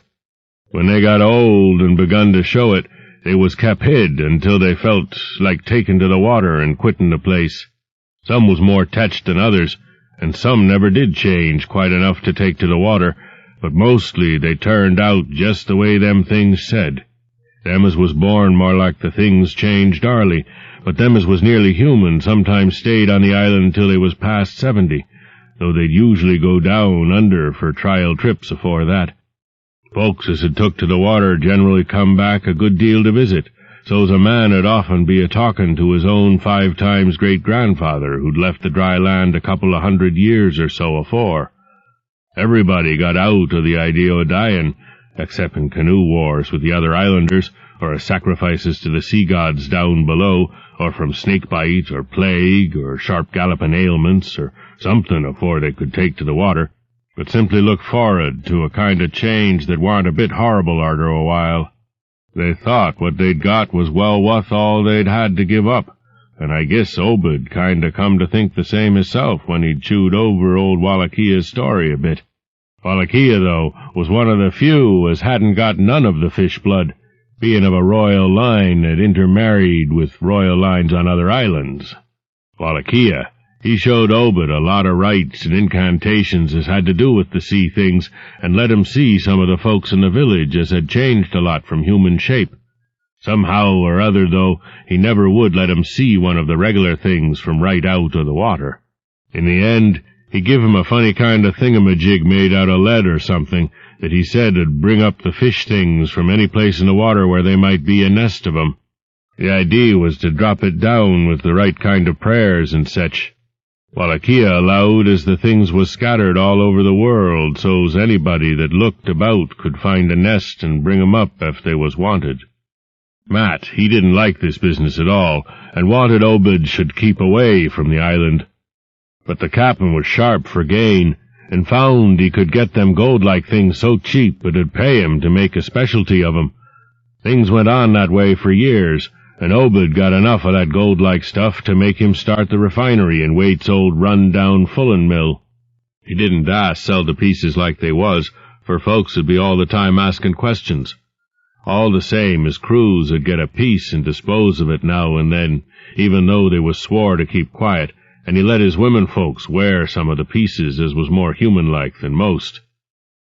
Well, come about 38, when I was 7-year-old, Obed, he found the island people all wiped out between voyages. Seems the other islanders had got wind of what was going on, and had took matters into their own hands. S'pose they must ha' had, arter all. Them old magic signs, as the sea things says, was the only things they was afeard of. No tellin' what any of them Kanakas will chance to get a holt of when the sea bottom throws up some island with ruins older'n the deluge. Pious cusses, these was. They didn't leave nothin' standin' on either the main island or the little volcanic islet, except what parts of the ruins was too big to knock down. In some places they was little stones strewed about, like charms, with somethin' on 'em like what you call a swastika nowadays. Probably them was the old ones' signs. Folks all wiped out. No trace or no gold-like things, and none of the nearby Kanakas 'ud breathe a word about the matter. Wouldn't even admit they'd ever been people on that island. That naturally hit Obed pretty hard, seein' as his normal trade was doin' very poor. It hit the whole of Innsmouth, too, because in seafarin' days what profited the master of a ship generally profited the crew proportionate. Most of the folks around the town took the hard times kind of sheep-like and resigned, but they was in bad shape because the fishin' was peterin' out and the mills wa'n't doin' none too well. Then's the time Obed he begun a-cursin' at the folks for bein' dull sheep and prayin' to a Christian heaven as didn't help 'em none. He told 'em he'd knowed of folks as prayed to gods that give something you really need, and says if a good bunch of men 'ud stand by him, he could maybe get a holt o' certain powers as 'ud bring plenty of fish and quite a bit of gold. O' course, them as sarved on the Sumatry Queen and seed the island knowed what he meant, and wa'n't none too anxious to get close to see things like they'd heerd tell on, but them as didn't know what 'twas all about got kind of swayed by what Obed had to say, and begun to ask him what he could do to set 'em on the way to the faith as 'ud bring 'em results. Here the old man faltered, mumbled, and lapsed into a moody and apprehensive silence, glancing nervously over his shoulder, and then turning back to stare fascinatedly at the distant black reef. When I spoke to him he did not answer, so I knew I would have to let him finish the bottle. The insane yarn I was hearing interested me profoundly, for I fancied there was contained within it a sort of crude allegory based upon the strangeness of Innsmouth and elaborated by an imagination at once creative and full of scraps of exotic legend. Not for a moment did I believe that the tale had any really substantial foundation, but nonetheless the account held a hint of genuine terror, if only because it brought in references to strange jewels clearly akin to the malign tiara I had seen at Newburyport. Perhaps the ornaments had, after all, come from some strange island, and possibly the wild stories were lies of the bygone Obed himself, rather than of this antique toper. I handed Zadok the bottle, and he drained it to the last drop. It was curious how he could stand so much whiskey, for not even a trace of thickness had come into his high, wheezy voice. He licked the nose of the bottle and slipped it into his pocket, then beginning to nod and whisper softly to himself. I bent close to catch any articulate words he might utter, and thought I saw a sardonic smile behind the stained, bushy whiskers. Yes, he was really forming words, and I could grasp a fair proportion of them. Poor Matt. Matt, he always was agin it. Tried to line up the folks on his side and had long talks with the preachers. No use. They run the Congregational parson out of town, and the Methodist feller quit. Never did see Resolved Babcock, the Baptist parson, again. Wrath of Jehovah. I was a mighty little critter, but I heerd what I heerd and seen what I seen. Dagon and Ashtoreth, Belial and Beelzebub, golden calf and the idols of Canaan, and the Philistines, Babylonish abominations. Meany, Tekel a parson. He stopped again, and from the look in his watery blue eyes, I feared he was close to a stupor after all. But when I gently shook his shoulder, he turned on me with astonishing alertness and snapped out some more obscure phrases. Don't believe me, hey? Heh, heh, heh. Then just tell me, young feller, why Cap'n Obed and 20-odd other folks used to row out to Devil Reef in the dead o' night and chant things so loud you could hear 'em all over town when the wind was right. Tell me that, eh? And tell me why Obed was allus droppin' heavy things down into the deep water t'other side of the reef, where the bottom shoots down like a cliff lower'n ye can sound. Tell me what he done with that funny-shaped lead thingamajig as Wallachia give him. Hey, boy? And what did they all howl on May Eve, and agin the next Halloween? And why'd the new church parsons, fellers as used to be sailors, wear them queer robes and cover theirselves with them gold-like things Obed brung? Hey? The watery blue eyes were almost savage and maniacal now, and the dirty white beard bristled electrically. Old Zadok probably saw me shrink back, for he had begun to cackle evilly. Heh, heh, heh, heh. Beginning to see, hey? Maybe you'd like to have been me in them days when I seed things at night out to sea from the cupola top of my house. Oh, I can tell ye, little pitchers have big ears, and I want missin' nothin' o' what was gossiped about Cap'n Obed and the folks out to the reef. Heh, heh, heh. How about the night I took my pa's ship's glass up to the cupola and seed the reef a-bristlin' thick with shapes that dove off quick soon's the moon riz. Obed and the folks was in a dory, but them shapes dove off the far side into the deep water and never come up. How'd you like to be a little shaver alone up in a cupola a-watchin' shapes as want human shapes? Hey? Heh, heh, heh, heh. The old man was getting hysterical, and I began to shiver with a nameless alarm. He laid a gnarled claw on my shoulder, and it seemed to me that its shaking was not altogether that of mirth. S'pose one night you seed something heavy heaved off an Obed's dory beyond the reef, and then learned next day a young feller was missing from home, hey?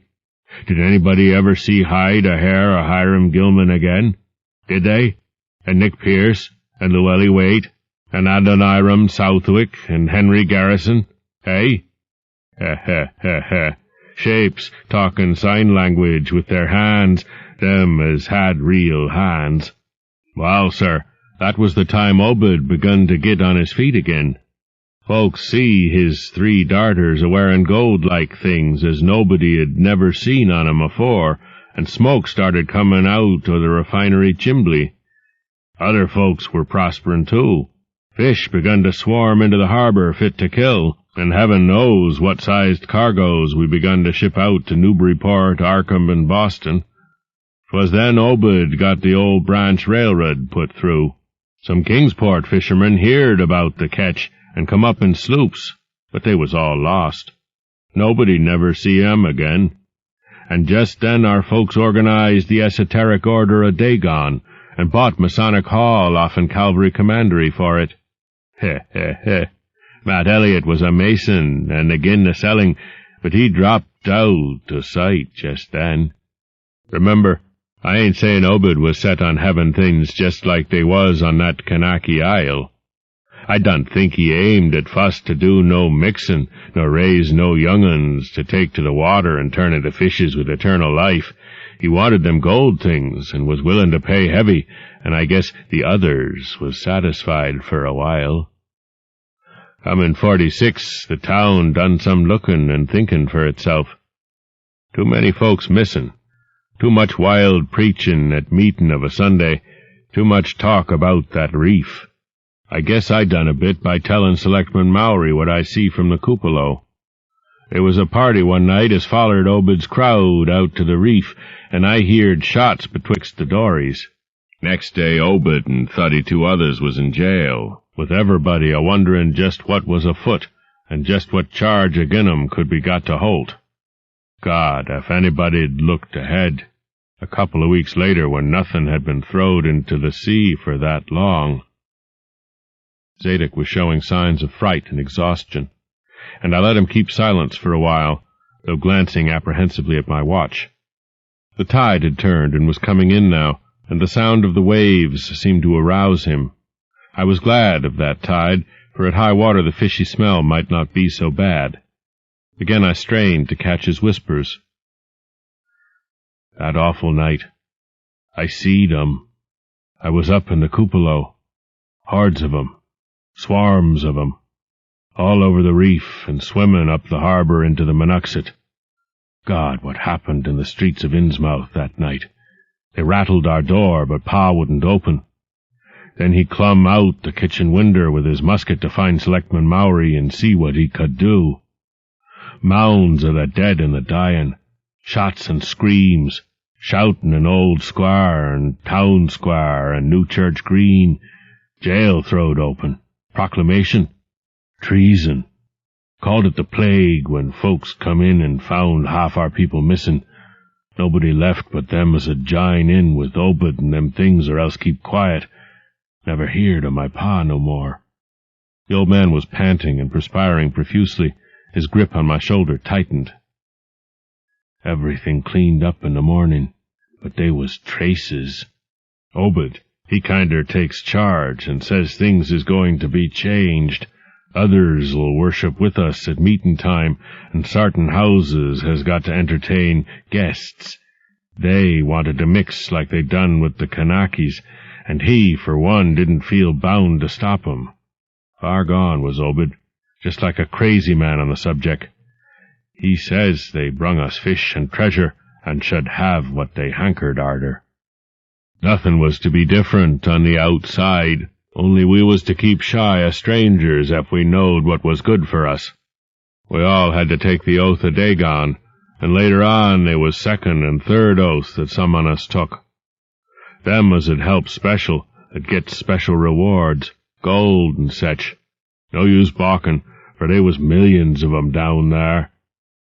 They'd rather not start risin' and wipin' out humankind, but if they was gave away and forced to, they could do a lot toward just that. We didn't have them old charms to cut 'em off like folks in the South Sea did, and them Kanakis wouldn't never give away their secrets. Yield up enough sacrifices and savage knickknacks and harborage in the town when they wanted it, and they'd let well enough alone. Wouldn't bother no strangers as might bear tales outside, that is, without they got pryin'. All in the band of the faithful, order a Dagon, and the children should never die, but go back to the Mother Hydra and Father Dagon, what we all come from onct. Ya, ya, Thulu Ftagan, and Glui Glalnaf, Thulu Rilya, Ga Nagel Ftagan. Old Zadok was fast lapsing into stark raving, and I held my breath. Poor old soul! To what pitiful depths of hallucination had his liquor, plus his hatred of the decay, alienage, and disease around him, brought that fertile, imaginative brain? He began to moan now, and tears were coursing down his channeled cheeks into the depths of his beard. God, what I seen since I was 15-year-old. Meeny, tekel a parson. The folks as was missin', and them as kilt theirselves, them as told things in Arkham or Ipswich or such places was all called crazy, like you're a-callin' me right now. But God, what I seen.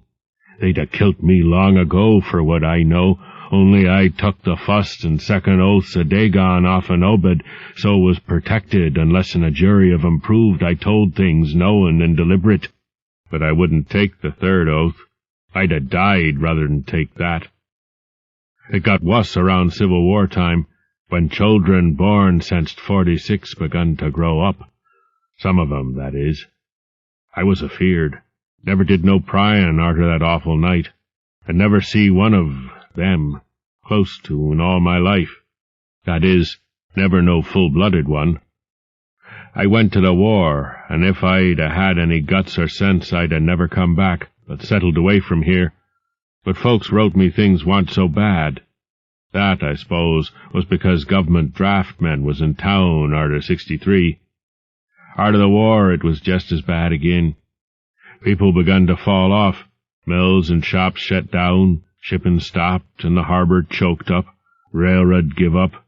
But they never stopped swimming in and out of the river from that cursed reef of Satan, and more attic windows got boarded up, and more noises was heard in houses as wa'n't s'posed to have nobody in 'em.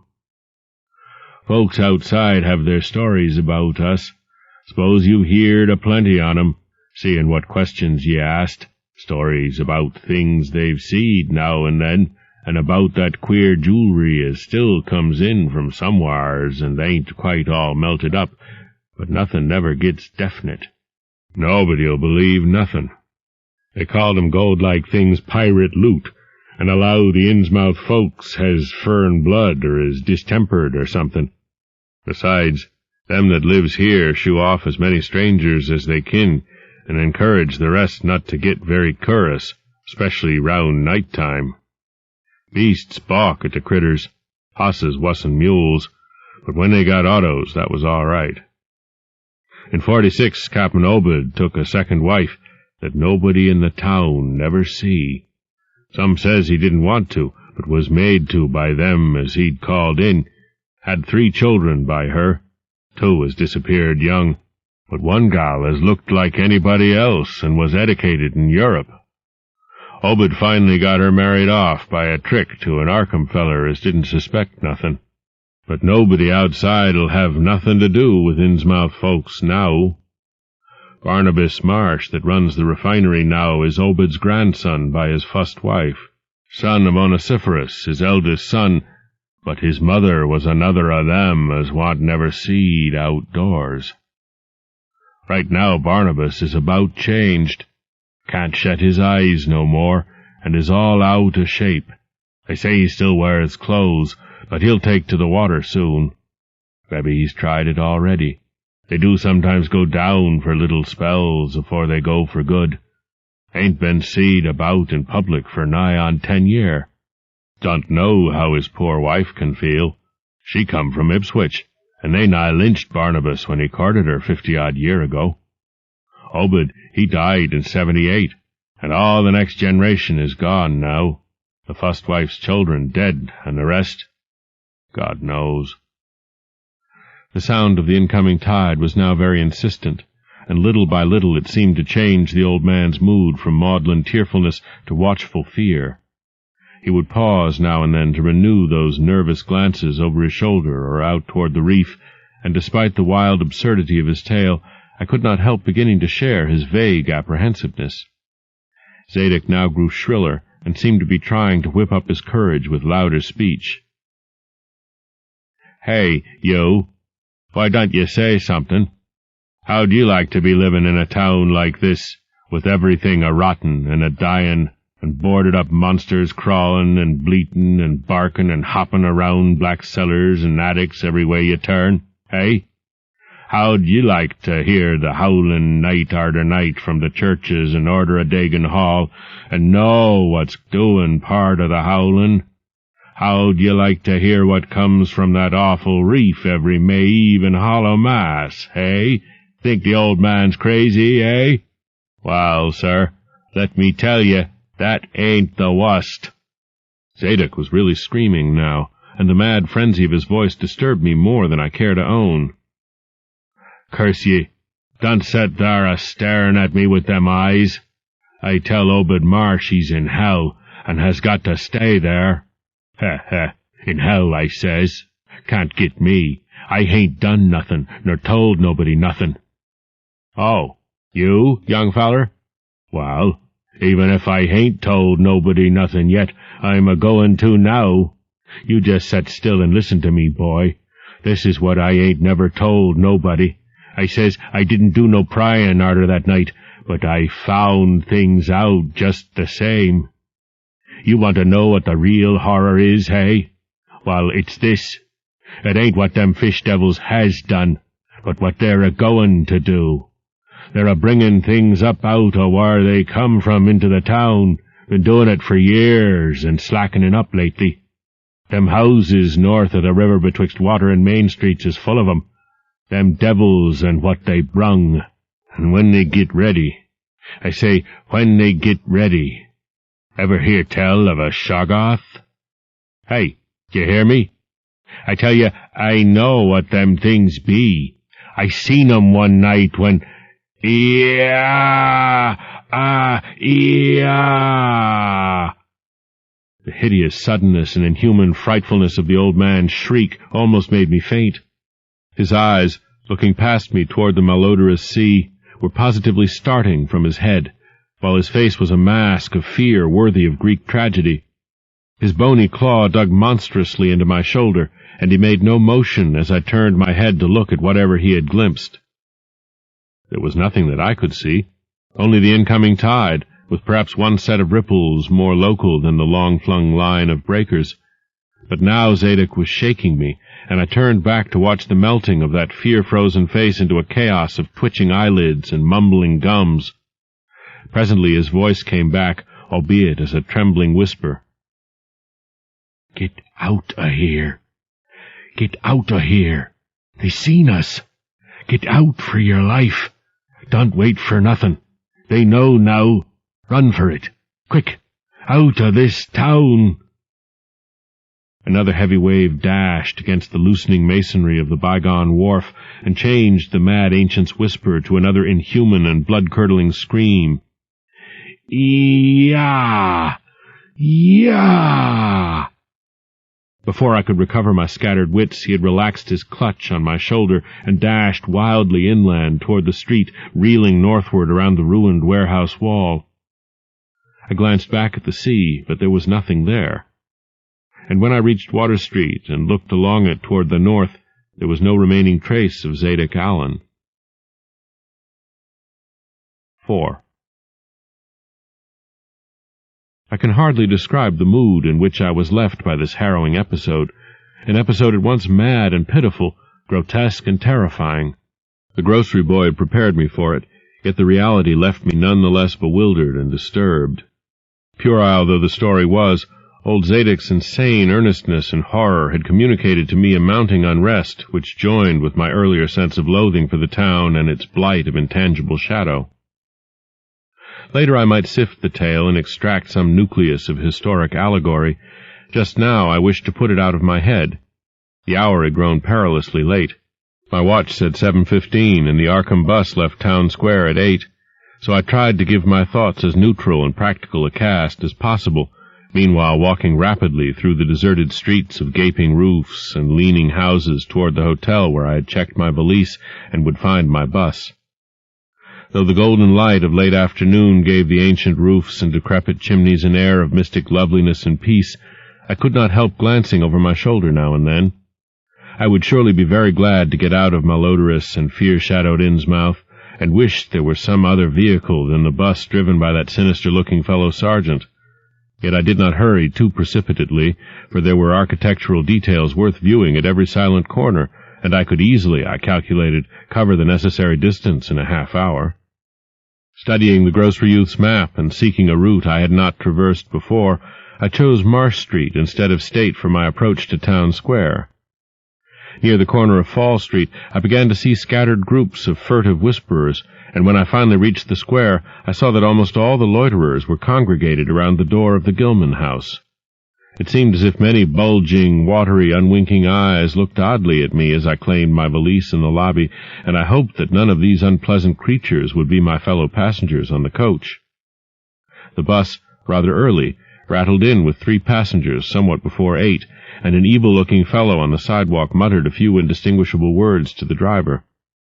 Sergeant threw out a mail bag and a roll of newspapers and entered the hotel, while the passengers, the same men whom I had seen arriving in Newburyport that morning, shambled to the sidewalk and exchanged some faint guttural words with a loafer in a language I could have sworn was not English. I boarded the empty coach and took the same seat I had taken before, but was hardly settled before Sergeant reappeared and began mumbling in a throaty voice of peculiar repulsiveness. I was, it appeared, in very bad luck. There had been something wrong with the engine, despite the excellent time made from Newburyport, and the bus could not complete the journey to Arkham. No, it could not possibly be repaired that night, nor was there any other way of getting transportation out of Innsmouth, either to Arkham or elsewhere. Sergeant was sorry, but I would have to stop over at the Gilman. Probably the clerk would make the price easy for me, but there was nothing else to do. Almost dazed by this sudden obstacle, and violently dreading the fall of night in this decaying and half-unlighted town, I left the bus and re-entered the hotel lobby, where the sullen, queer-looking night clerk told me I could have room 428 on next the top floor, large, but without running water, for $1. Despite what I had heard of this hotel in Newburyport, I signed the register, paid my $1, let the clerk take my valise, and followed that sour, solitary attendant up 3 creaking flights of stairs, past dusty corridors which seemed wholly devoid of life. My room, a dismal rear one with 2 windows and bare, cheap furnishings, overlooked a dingy courtyard otherwise hemmed in by low, deserted brick blocks, and commanded a view of decrepit westward-stretching roofs with a marshy countryside beyond. At the end of the corridor was a bathroom, a discouraging relic with ancient marble bowl, tin tub, faint electric light, and musty wooden paneling around all the plumbing fixtures. It being still daylight, I descended to the square and looked around for a dinner of some sort, noticing as I did so the strange glances I received from the unwholesome loafers. Since the grocery was closed, I was forced to patronize the restaurant I had shunned before. A stooped, narrow-headed man with staring, unwinking eyes and a flat-nosed wench with unbelievably thick, clumsy hands being in attendance.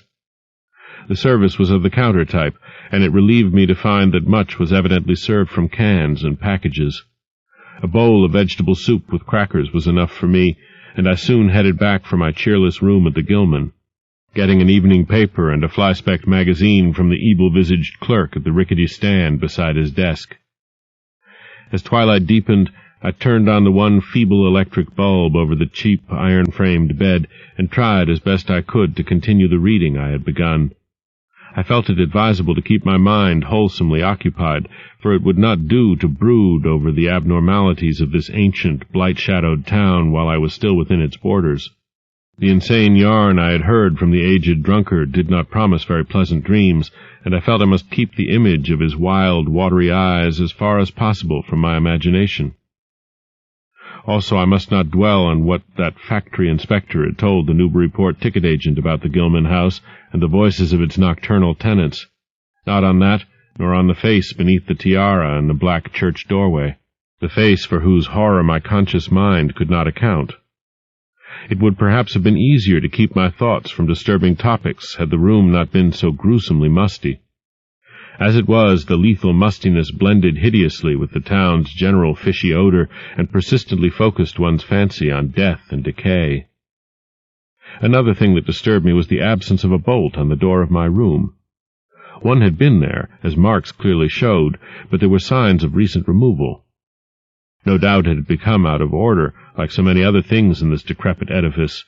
In my nervousness, I looked around and discovered a bolt on the clothes press, which seemed to be of the same size, judging from the marks, as the one formerly on the door. To gain a partial relief from the general tension, I busied myself by transferring this hardware to the vacant place with the aid of a handy 3-in-1 device, including a screwdriver which I kept on my key-ring. The bolt fitted perfectly, and I was somewhat relieved when I knew that I could shoot it firmly upon retiring. Not that I had any real apprehension of its need, but that any symbol of security was welcome in an environment of this kind. There were adequate bolts on the 2 lateral doors to connecting rooms, and these I proceeded to fasten. I did not undress, but decided to read till I was sleepy and then lie down with only my coat, collar, and shoes off. Taking a pocket flashlight from my valise, I placed it in my trousers so that I could read my watch if I woke up later in the dark. Drowsiness, however, did not come, and when I stopped to analyze my thoughts, I found to my disquiet that I was really unconsciously listening for something which I dreaded but could not name. That inspector's story must have worked on my imagination more deeply than I had suspected. Again I tried to read, but found that I made no progress. After a time I seemed to hear the stairs and corridors creak at intervals, as if with footsteps, and wondered if the other rooms were beginning to fill up. There were no voices, however, and it struck me that there was something subtly furtive about the creaking. I did not like it, and debated whether I had better try to sleep at all. This town had some queer people, and there had undoubtedly been several disappearances. Was this one of those inns where travelers were slain for their money? Surely I had no look of excessive prosperity. Or were the townsfolk really so resentful about curious visitors? Had my obvious sightseeing with its frequent map consultations aroused unfavorable notice? It occurred to me that I must be in a highly nervous state to let a few random creakings set me off speculating in this fashion, but I regretted none the less that I was unarmed. At length, feeling a fatigue which had nothing of drowsiness in it, I bolted the newly outfitted hall door, turned off the light, and threw myself down on the hard, uneven bed, coat, collar, shoes, and all. In the darkness, every faint noise of the night seemed magnified, and a flood of doubly unpleasant thoughts swept over me. I was sorry I had put out the light, yet too tired to rise and turn it on again. Then, after a long, dreary interval, and prefaced by a fresh creaking of stairs and corridor, there came that soft, damnably unmistakable sound which seemed like a malign fulfillment of all my apprehensions.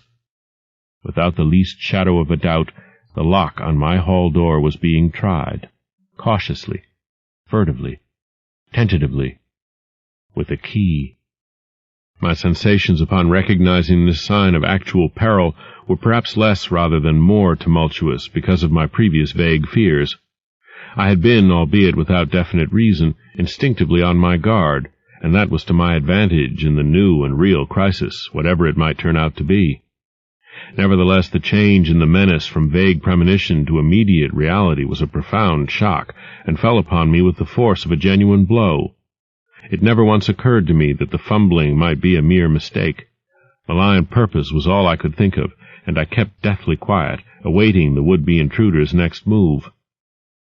After a time the cautious rattling ceased, and I heard the room to the north entered with a pass-key. Then the lock of the connecting door to my room was softly tried. The bolt held, of course, and I heard the floor creak as the prowler left the room. After a moment there came another soft rattling, and I knew that the room to the south of me was being entered. Again a furtive trying of a bolt-connecting door, and again a receding creaking. This time the creaking went along the hall and down the stairs, so I knew that the prowler had realized the bolted condition of my doors and was giving up his attempt for a greater or lesser time, as the future would show. The readiness with which I fell into a plan of action proves that I must have been subconsciously fearing some menace and considering possible avenues of escape for hours. From the first I felt that the unseen fumbler meant a danger not to be met or dealt with, but only to be fled from as precipitately as possible. The one thing to do was to get out of that hotel alive as quickly as I could, and through some channel other than the front stairs and lobby. Rising softly and throwing my flashlight on the switch, I sought to light the bulb over my bed in order to choose and pocket some belongings for a swift, valiseless flight. Nothing, however, happened, and I saw that the power had been cut off. Clearly some cryptic evil movement was afoot on a large scale, just what I could not say. As I stood pondering with my hand on the now useless switch, I heard a muffled creaking on the floor below, and thought I could barely distinguish voices in conversation. A moment later I felt less sure that the deeper sounds were voices, since the apparent hoarse barkings and loose-syllabled croakings bore so little resemblance to recognized human speech. Then I thought with renewed force of what the factory inspector had heard in the night in this moldering and pestilential building. Having filled my pockets with the flashlight's aid, I put on my hat and tiptoed to the windows to consider chances of descent. Despite the state's safety regulations, there was no fire escape on this side of the hotel, and I saw that my windows commanded only a sheer 3-story drop to the cobbled courtyard. On the right and left, however, some ancient brick business blocks abutted on the hotel, their slant roofs coming up to a reasonable jumping distance from my 4th-story level. To reach either of these lines of buildings, I would have to be in a room 2 doors from my own, in one case on the north and in the other case on the south, and my mind instantly set to work calculating what chances I had of making the transfer. I could not, I decided, risk an emergence into the corridor, where my footsteps would surely be heard, and where the difficulties of entering the desired room would be insuperable. My progress, if it was to be made at all, would have to be through the less solidly built connecting doors of the rooms, the locks and bolts of which I would have to force violently, using my shoulder as a battering ram whenever they were set against me. This, I thought, would be possible owing to the rickety nature of the house and its fixtures, but I realized I could not do it noiselessly. I would have to count on sheer speed and the chance of getting to a window before any hostile forces became coordinated enough to open the right door toward me with a pass-key. My own outer door I reinforced by pushing the bureau against it, little by little, in order to make a minimum of sound. I perceived that my chances were very slender, and was fully prepared for any calamity. Even getting to another roof would not solve the problem, for there would then remain the task of reaching the ground and escaping from the town. One thing in my favor was the deserted and ruinous state of the abutting buildings and the number of skylights gaping blackly open in each row. Gathering from the grocery boy's map that the best route out of town was southward, I glanced first at the connecting door on the south side of the room. It was designed to open in my direction, hence I saw, after drawing the bolt and finding other fastenings in place, it was not a favorable one for forcing. Accordingly, abandoning it as a route, I cautiously moved the bedstead against it to hamper any attack which might be made on it later from the next room. The door on the north was hung to open away from me, and this, though a test proved it to be locked or bolted from the other side, I knew must be my route. If I could gain the roofs of the buildings in Payne Street and descend successfully to the ground level, I might perhaps dart through the courtyard and the adjacent or opposite buildings to Washington or Bates, or else emerge in Payne and edge around southward into Washington. In any case, I would aim to strike Washington somehow and get quickly out of the town square region. My preference would be to avoid Payne, since the fire station there might be open all night. As I thought of these things, I looked out over the squalid sea of decaying roofs below me, now brightened by the beams of a moon not much past full. On the right, the black gash of the river gorge clove the panorama, abandoned factories and railway station clinging barnacle-like to its sides. Beyond it, the rusted railway and the Rowley Road led off through a flat, marshy terrain dotted with islets of higher and drier scrub-grown land. On the left, the creek-threaded countryside was nearer, the narrow road to Ipswich gleaming white in the moonlight. I could not see from my side of the hotel the southward route toward Arkham which I had determined to take. I was irresolutely speculating on when I had better attack the northward door, and on how I could least audibly manage it, when I noticed that the vague noises underfoot had given place to a fresh and heavier creaking of the stairs. A wavering flicker of light showed through my transom, and the boards of the corridor began to groan with a ponderous load. Muffled sounds of possible vocal origin approached, and at length a firm knock came at my outer door. For a moment I simply held my breath and waited. Eternities seemed to elapse, and the nauseous, fishy odor of my environment seemed to mount suddenly and spectacularly. Then the knocking was repeated, continuously and with growing insistence. I knew that the time for action had come, and forthwith drew the bolt of the northward connecting door, bracing myself for the task of battering it open. The knocking waxed louder, and I hoped that its volume would cover the sound of my efforts. At last, beginning my attempt, I lunged again and again at the thin paneling with my left shoulder, heedless of shock or pain. The door resisted even more than I had expected, but I did not give in, and all the while the clamor at the door increased. Finally, the connecting door gave, but with such a crash that I knew those outside must have heard. Instantly, the outside knocking became a violent battering, while keys sounded ominously in the hall doors of the rooms on both sides of me. Rushing through the newly opened connection, I succeeded in bolting the northerly hall door before the lock could be turned, but even as I did so, I heard the hall door of the third room, the one from whose window I had hoped to reach the roof below, being tried with a pass-key. For an instant I felt absolute despair, since my trapping in a chamber with no window egress seemed complete.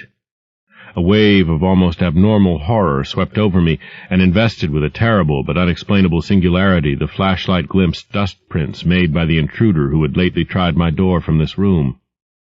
Then, with a dazed automatism which persisted despite hopelessness, I made for the next connecting door and performed the blind motion of pushing at it in an effort to get through, and, granting that fastenings might be as providentially intact as in this second room, bolt the hall door beyond before the lock could be turned from outside. Sheer fortunate chance gave me my reprieve, for the connecting door before me was not only unlocked, but actually ajar. In a second I was through, and had my right knee and shoulder against a hall door which was visibly opening inward. My pressure took the opener off guard, for the thing shut as I pushed so that I could slip the well-conditioned bolt as I had done with the other door. As I gained this respite, I heard the battering at the two other doors abate, while a confused clatter came from the connecting door I had shielded with the bedstead. Evidently the bulk of my assailants had entered the southerly room and were massing in a lateral attack. But at the same moment a pass-key sounded in the next door to the north, and I knew that a nearer peril was at hand. The northward connecting door was wide open, but there was no time to think about checking the already turning lock in the hall. All I could do was to shut and bolt the open connecting door, as well as its mate on the opposite side, pushing a bedstead against the one and a bureau against the other, and moving a washstand in front of the hall door. I saw, trust to such makeshift barriers to shield me till I could get out the window and on the roof of the Payne Street block. But even in this acute moment my chief horror was something apart from the immediate weakness of my defenses. I was shuddering because not one of my pursuers, despite some hideous pantings, gruntings, and subdued barkings at odd intervals, was uttering an unmuffled or intelligible vocal sound. As I moved the furniture and rushed toward the windows, I heard a frightful scurrying along the corridor toward the room north of me, and perceived that the southward battering had ceased. Plainly, most of my opponents were about to concentrate against the feeble connecting door, which they knew must open directly on me. Outside, the moon played on the ridgepole of the block below, and I saw that the jump would be desperately hazardous because of the steep surface on which I must land. Surveying the conditions, I chose the more southerly of the two windows as my avenue of escape, planning to land on the inner slope of the roof and make for the nearest skylight. Once inside one of the decrepit brick structures, I would have to reckon with pursuit, but I hoped to descend and dodge in and out of yawning doorways along the shadowed courtyard, eventually getting to Washington Street and slipping out of town toward the south. The clatter at the northerly connecting door was now terrific, and I saw that the weak paneling was beginning to splinter. Obviously the besiegers had brought some ponderous object into play as a battering ram. The bedstead, however, still held firm, so that I had at least a faint chance of making good my escape. As I opened the window, I noticed that it was flanked by heavy velour draperies suspended from a pole by brass rings, and also that there was a large projecting catch for the shutters on the exterior. Seeing a possible means of avoiding the dangerous jump, I yanked at the hangings and brought them down, pole and all, then quickly hooking two of the rings in the shutter catch and flinging the drapery outside. The heavy folds reached fully to the abutting roof, and I saw that the rings and catch would be likely to bear my weight. So climbing out of the window and down the improvised rope ladder, I left behind me forever the morbid and horror-infested fabric of the Gilman house. I landed safely on the loose slates of the steep roof, and succeeded in gaining the gaping black skylight without a slip.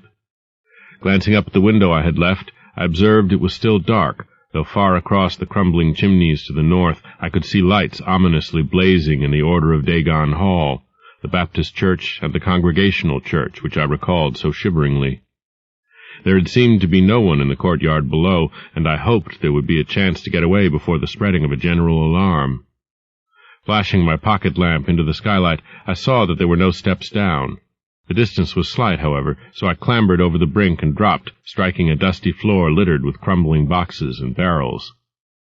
The place was ghoulish-looking, but I was past minding such impressions, and made at once for the staircase revealed by my flashlight, after a hasty glance at my watch, which showed the hour to be 2 a.m. The steps creaked, but seemed tolerably sound, and I raced down past a barn-like second story to the ground floor. The desolation was complete, and only echoes answered my footfalls. At length I reached the lower hall, at one end of which I saw a faint luminous rectangle marking the ruined Payne Street doorway. Heading the other way, I found the back door also open, and darted out and down 5 stone steps to the grass-grown cobblestones of the courtyard. The moonbeams did not reach down here, but I could just see my way about without using the flashlight. Some of the windows on the Gilman house side were faintly glowing, and I thought I heard confused sounds within. Walking softly over to the Washington Street side, I perceived several open doorways, and chose the nearest as my route out. The hallway inside was black, and when I reached the opposite end I saw that the street door was wedged immovably shut. Resolved to try another building, I groped my way back toward the courtyard, but stopped short when close to the doorway. For out of an open door in the Gilman house a large crowd of doubtful shapes was pouring, lanterns bobbing in the darkness, and horrible croaking voices exchanging low cries in what was certainly not English. The figures moved uncertainly, and I realized to my relief that they did not know where I had gone. But for all that they sent a shiver of horror through my frame. Their features were indistinguishable, but their crouching, shambling gait was abominably repellent. And worst of all, I perceived that one figure was strangely robed and unmistakably surmounted by a tall tiara of a design altogether too familiar. As the figures spread throughout the courtyard, I felt my fears increase. Suppose I could find no egress from this building on the street side. The fishy odor was detestable, and I wondered I could stand it without fainting. Again groping toward the street, I opened a door off the hall and came upon an empty room with closely shuttered but sashless windows. Fumbling in the rays of my flashlight, I found I could open the shutters, and in another moment had climbed outside and was carefully closing the aperture in its original manner. I was now in Washington Street, and for the moment saw no living thing nor any light save that of the moon. From several directions in the distance, however, I could hear the sound of hoarse voices, of footsteps, and of a curious kind of pattering which did not sound quite like footsteps. Plainly I had no time to lose. The points of the compass were clear to me, and I was glad that all the street lights were turned off, as is often the custom on strongly moonlit nights in unprosperous rural regions. Some of the sounds came from the south, yet I retained my design of escaping in that direction. There would, I knew, be plenty of deserted doorways to shelter me in case I met any person or group who looked like pursuers.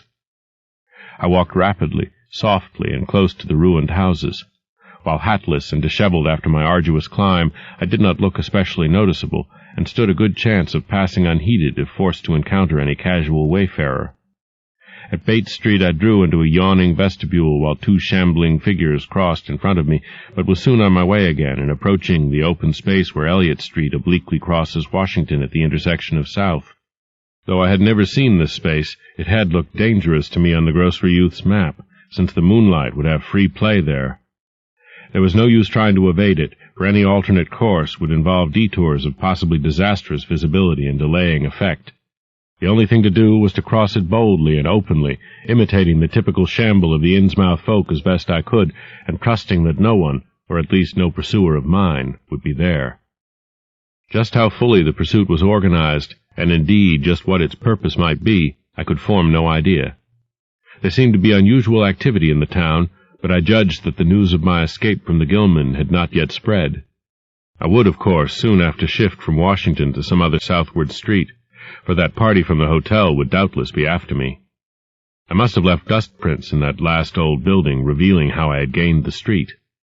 The open space was, as I had expected, strongly moonlit, and I saw the remains of a park-like, iron-railed green in its center. Fortunately no one was about, though a curious sort of buzz or roar seemed to be increasing in the direction of Town Square. South Street was very wide, leading directly down a slight declivity to the waterfront and commanding a long view out at sea, and I hoped that no one would be glancing up it from afar as I crossed in the bright moonlight. My progress was unimpeded, and no fresh sound arose to hint that I had been spied.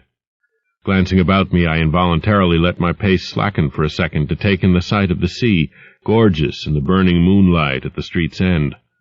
Far out beyond the breakwater was the dim, dark line of Devil Reef, and as I glimpsed it, I could not help thinking of all the hideous legends I had heard in the last 34 hours, legends which portrayed this ragged rock as a veritable gateway to realms of unfathomed horror and inconceivable abnormality. Then, without warning, I saw the intermittent flashes of light on the distant reef. They were definite and unmistakable, and awaked in my mind a blind horror beyond all rational proportion. My muscles tightened for panic flight, held in only by a certain unconscious caution and half-hypnotic fascination. And to make matters worse, there now flashed forth from the lofty cupola of the Gilman house, which loomed up to the northeast behind me, a series of analogous though differently spaced gleams, which could be nothing less than an answering signal. Controlling my muscles and realizing afresh how plainly visible I was, I resumed my brisker and feignedly shambling pace, though keeping my eyes on that hellish and ominous reef as long as the opening of South Street gave me a seaward view. What the whole proceeding meant I could not imagine, unless it involved some strange rite connected with Devil Reef, or unless some party had landed from a ship on that sinister rock. I now bent to the left around the ruinous green, still gazing toward the ocean as it blazed in the spectral summer moonlight, and watched the cryptical flashing of those nameless, unexplainable beacons. It was then that the most horrible impression of all was borne in upon me, the impression which destroyed my last vestige of self-control and set me running frantically southward past the yawning black doorways and fishily staring windows of that deserted nightmare street. For at a closer glance I saw that the moonlit waters between the reef and the shore were far from empty. They were alive with a teeming horde of shapes swimming inward toward the town, and even at my vast distance and in my single moment of perception I could tell that the bobbing heads and flailing arms were alien and aberrant in a way scarcely to be expressed or consciously formulated. End of Side 9. To continue, turn the cassette over. Side 10. Tales of H.P. Lovecraft by H.P. Lovecraft. Continuing with The Shadow over Innsmouth on page 263. My frantic running ceased before I had covered a block, for at my left I began to hear something like the hue and cry of organized pursuit. There were footsteps and guttural sounds, and a rattling motor wheezed south along Federal Street. In a second all my plans were utterly changed, for if the southward highway were blocked ahead of me, I must clearly find another egress from Innsmouth. I paused and drew into a gaping doorway, reflecting how lucky I was to have left the moonlit open space before these pursuers came down the parallel street. A second reflection was less comforting. Since the pursuit was down another street, it was plain that the party was not following me directly. It had not seen me, but was simply obeying a general plan of cutting off my escape. This, however, implied that all roads leading out of Innsmouth were similarly patrolled, for the denizens could not have known what route I intended to take. If this were so, I would have to make my retreat across country away from any road. But how could I do that in view of the marshy and creek-riddled nature of all the surrounding region? For a moment my brain reeled, both from sheer hopelessness and from a rapid increase in the omnipresent fishy odor. Then I thought of the abandoned railway to Rowley, whose solid line of ballasted, weed-grown earth still stretched off to the northwest from the crumbling station on the edge of the river gorge. There was just a chance that the townsfolk would not think of that, since its briar-choked desertion made it half impassable, and the unlikeliest of all avenues for a fugitive to choose. I'd seen it clearly from my hotel window, and knew about how it lay. Most of its earlier length was uncomfortably visible from the Rowley Road and from high places in the town itself, but one could perhaps crawl inconspicuously through the undergrowth. At any rate, it would form my only chance of deliverance, and there was nothing to do but try it. Drawing inside the hall of my deserted shelter, I once more consulted the grocery boy's map with the aid of the flashlight. The immediate problem was how to reach the ancient railway, and I now saw that the safest course was ahead to Babson Street, then west to Lafayette, there edging around but not crossing an open space homologous to the one I had traversed, and subsequently back northward and westward in a zigzagging line through Lafayette, Bates, Adams, and Banks Streets, the latter skirting the river gorge to the abandoned and dilapidated station I had seen from my window. My reason for going ahead to Babson was that I wished neither to recross the earlier open space nor to begin my westward course along a cross street as broad as south. Starting once more, I crossed the street to the right-hand side in order to edge around into Babson as inconspicuously as possible. Noises still continued in Federal Street, and as I glanced behind me I thought I saw a gleam of light near the building through which I had escaped. Anxious to leave Washington Street, I broke into a quiet dog trot, trusting to luck not to encounter any observing eye. Next the corner of Babson Street, I saw to my alarm that one of the houses was still inhabited, as attested by curtains at the window, but there were no lights within, and I passed it without disaster. In Babson Street, which crossed Federal and might thus reveal me to the searchers, I clung as closely as possible to the sagging, uneven buildings, twice pausing in a doorway as the noises behind me momentarily increased. The open space ahead shone wide and desolate under the moon, but my route would not force me to cross it. During my second pause I began to detect a fresh distribution of the vague sounds, and upon looking cautiously out from cover beheld a motor car darting across the open space, bound outward along Elliott Street, which there dissects both Babson and Lafayette. As I watched, choked by a sudden rise in the fishy odor after a short abatement, I saw a band of uncouth, crouching shapes loping and shambling in the same direction, and knew that this must be the party guarding the Ipswich Road, since that highway forms an extension of Elliott Street. Two of the figures I glimpsed were in voluminous robes, and one wore a peaked diadem which glistened whitely in the moonlight. The gait of this figure was so odd that it sent a chill through me, for it seemed to me the creature was almost hopping.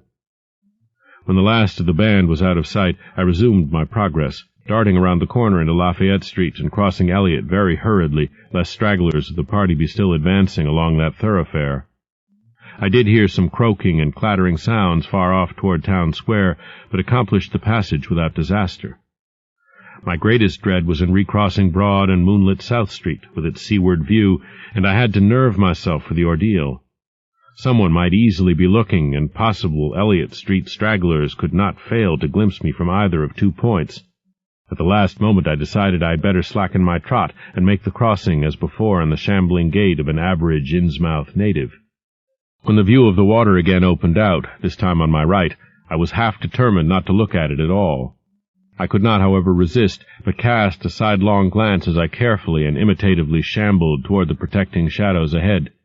There was no ship visible, as I had half expected there would be.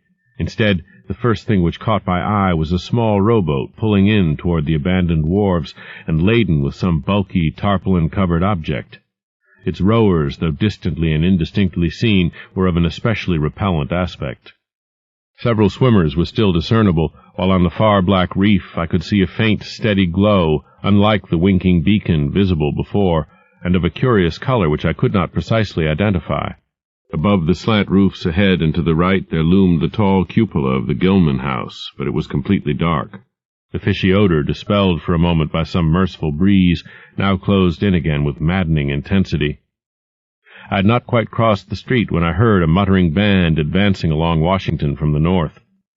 As they reached the broad open space where I had had my first disquieting glimpse of the moonlit water, I could see them plainly only a block away, and was horrified by the bestial abnormality of their faces and the dog-like subhumanness of their crouching gait. One man moved in a positively simian way, with long arms frequently touching the ground, while another figure, robed and tiaraed, seemed to progress in an almost hopping fashion. I judged this party to be the one I had seen in the Gilman's courtyard, the one therefore most closely on my trail. As some of the figures turned to look in my direction, I was transfixed with fright, yet managed to preserve the casual, shambling gait I had assumed. To this day I do not know whether they saw me or not. If they did, my stratagem must have deceived them, for they passed on across the moonlit space without varying their course, meanwhile croaking and jabbering in some hateful guttural patois I could not identify. Once more in shadow, I resumed my former dog-trot past the leaning and decrepit houses that stared blankly into the night. Having crossed the western sidewalk, I rounded the nearest corner into Bates Street, where I kept close to the buildings on the southern side. I passed 2 houses showing signs of habitation, one of which had faint lights in upper rooms, yet met with no obstacle. As I turned into Adams Street, I felt measurably safer, but received a shock when a man reeled out of a black doorway directly in front of me. He proved, however, too hopelessly drunk to be a menace, so that I reached the dismal ruins of the Bank Street warehouses in safety. No one was stirring in that dead street beside the river gorge, and the roar of the waterfalls quite drowned my footsteps. It was a long dog-trot to the ruined station, and the great brick warehouse walls around me seemed somehow more terrifying than the fronts of private houses. At last I saw the ancient arcaded station, or what was left of it, and made directly for the tracks that started from its farther end. The rails were rusty but mainly intact, and not more than half the ties had rotted away. Walking or running on such a surface was very difficult, but I did my best, and on the whole made very fair time. For some distance the line kept on along the gorge's brink, but at length I reached the long covered bridge where it crossed the chasm at a dizzy height. The condition of this bridge would determine my next step. If humanly possible, I would use it. If not, I would have to risk more street wandering and take the nearest intact highway bridge. The vast, barn-like length of the old bridge gleamed spectrally in the moonlight, and I saw that the ties were safe for at least a few feet within. Entering, I began to use my flashlight, and was almost knocked down by the cloud of bats that flapped past me.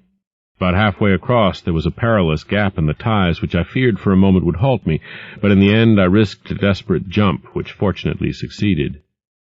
I was glad to see the moonlight again when I emerged from that macabre tunnel. The old tracks crossed River Street at grade, and at once veered off into a region increasingly rural and with less and less of Innsmouth's abhorrent fishy odor. Here the dense growth of weeds and briars hindered me and cruelly tore my clothes, but I was none the less glad that they were there to give me concealment in case of peril. I knew that much of my route must be visible from the Rowley Road. The marshy region began very shortly, with the single track on a low, grassy embankment where the weedy growth was somewhat thinner. Then came a sort of island of higher ground where the line passed through a shallow open cut choked with bushes and brambles. I was very glad of this partial shelter, since at this point the Rowley Road was uncomfortably near according to my window view. At the end of the cut it would cross the track and swerve off to a safer distance, but meanwhile I must be exceedingly careful. I was by this time thankfully certain that the railway itself was not patrolled. Just before entering the cut I glanced behind me, but saw no pursuer. The ancient spires and roofs of decaying Innsmouth gleamed lovely and ethereal in the magic yellow moonlight, and I thought of how they must have looked in the old days before the shadow fell. Then, as my gaze circled inland from the town, something less tranquil arrested my notice and held me immobile for a second. What I saw, or fancied I saw, was a disturbing suggestion of undulant motion far to the south, a suggestion which made me conclude that a very large horde must be pouring out of the city along the level Ipswich Road. The distance was great, and I could distinguish nothing in detail, but I did not at all like the look of that moving column. It undulated too much, and glistened too brightly in the rays of the now westering moon. There was a suggestion of sound, too, though the wind was blowing the other way, a suggestion of bestial scraping and bellowing, even worse than the muttering of the parties I had lately overheard. All sorts of unpleasant conjectures crossed my mind. I thought of those very extreme Innsmouth types said to be hidden in crumbling, centuried warrens near the waterfront. I thought, too, of those nameless swimmers I had seen. Counting the parties so far glimpsed, as well as those presumably covering other roads, the number of my pursuers must be strangely large for a town as depopulated as Innsmouth. Whence could come the dense personnel of such a column as I now beheld? Did those ancient, unplumbed warrens teem with a twisted, uncatalogued, and unsuspected life? Or had some unseen ship indeed landed a legion of unknown outsiders on that hellish reef? Who were they? Why were they there? And if such a column of them was scouring the Ipswich Road, would the patrols on the other roads be likewise augmented? I had entered the brush-grown cut and was struggling along at a very slow pace when that damnable fishy odor again waxed dominant. Had the wind suddenly changed eastward so that it blew in from the sea and over the town? It must have, I concluded, since I now began to hear shocking guttural murmurs from that hitherto silent direction. There was another sound, too, a kind of wholesale colossal flopping or pattering which somehow called up images of the most detestable sort. It made me think illogically of that unpleasantly undulating column on the far-off Ipswich Road. And then both stench and sounds grew stronger, so that I paused, shivering and grateful for the cut's protection.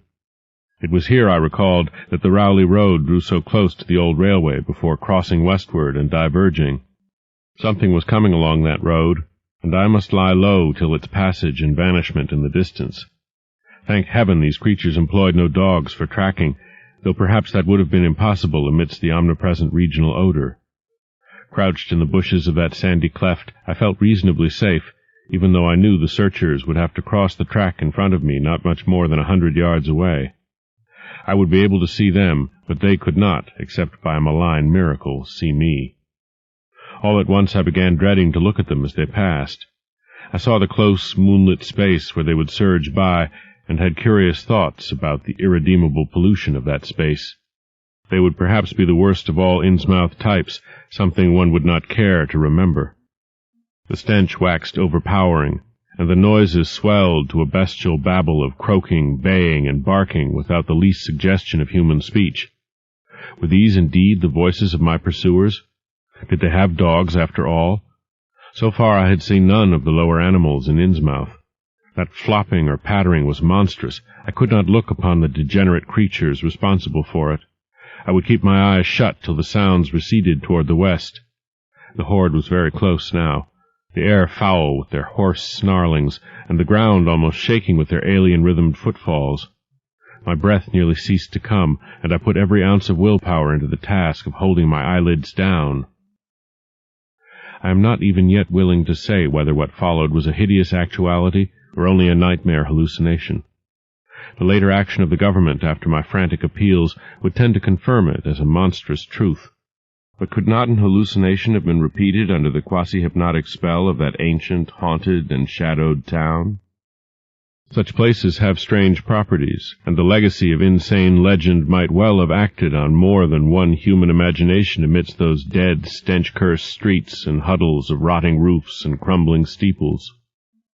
Is it not possible that the germ of an actual contagious madness lurks in the depths of that shadow over Innsmouth?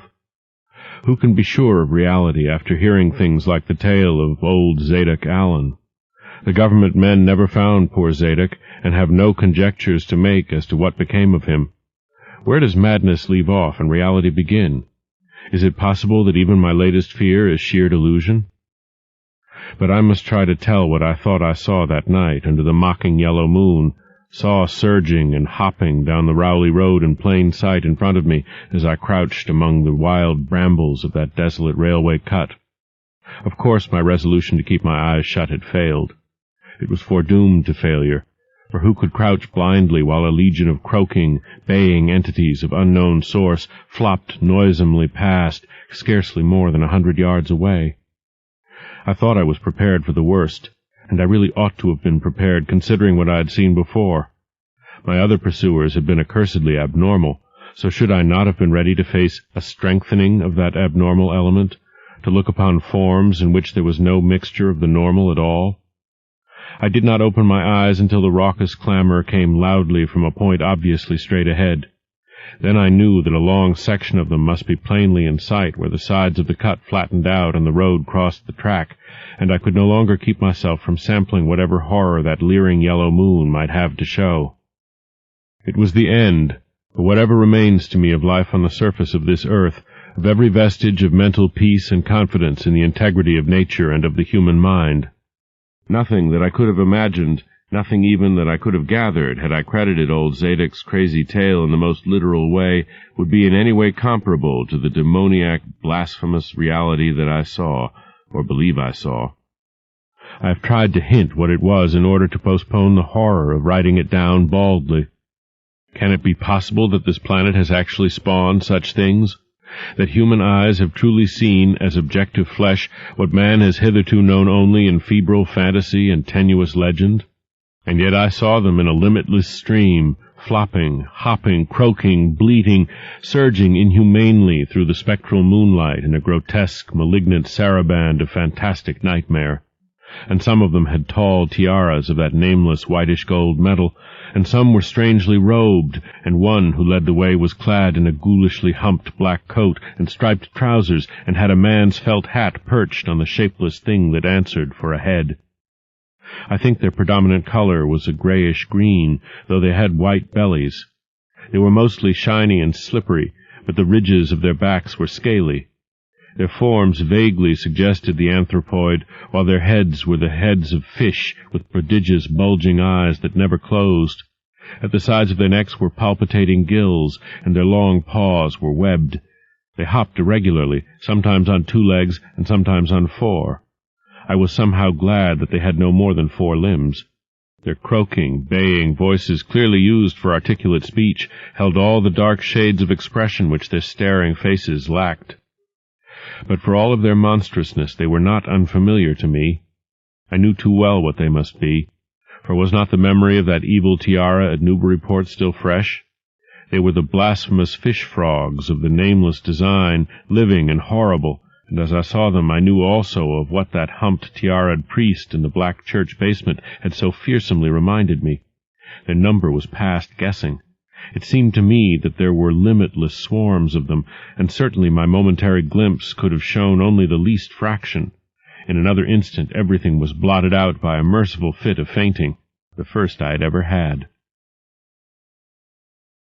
5. It was a gentle daylight rain that awaked me from my stupor in the brush-grown railway cut, and when I staggered out to the roadway ahead, I saw no trace of any prints in the fresh mud. The fishy odor, too, was gone.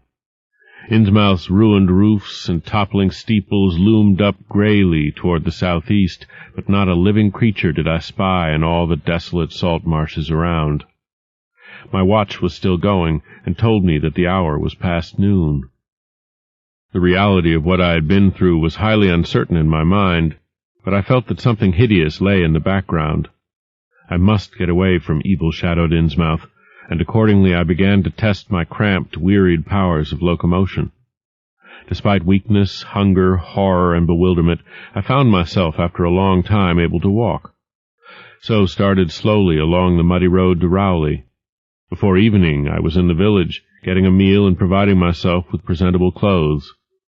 I caught the night train to Arkham, and the next day talked long and earnestly with government officials there, a process I later repeated in Boston.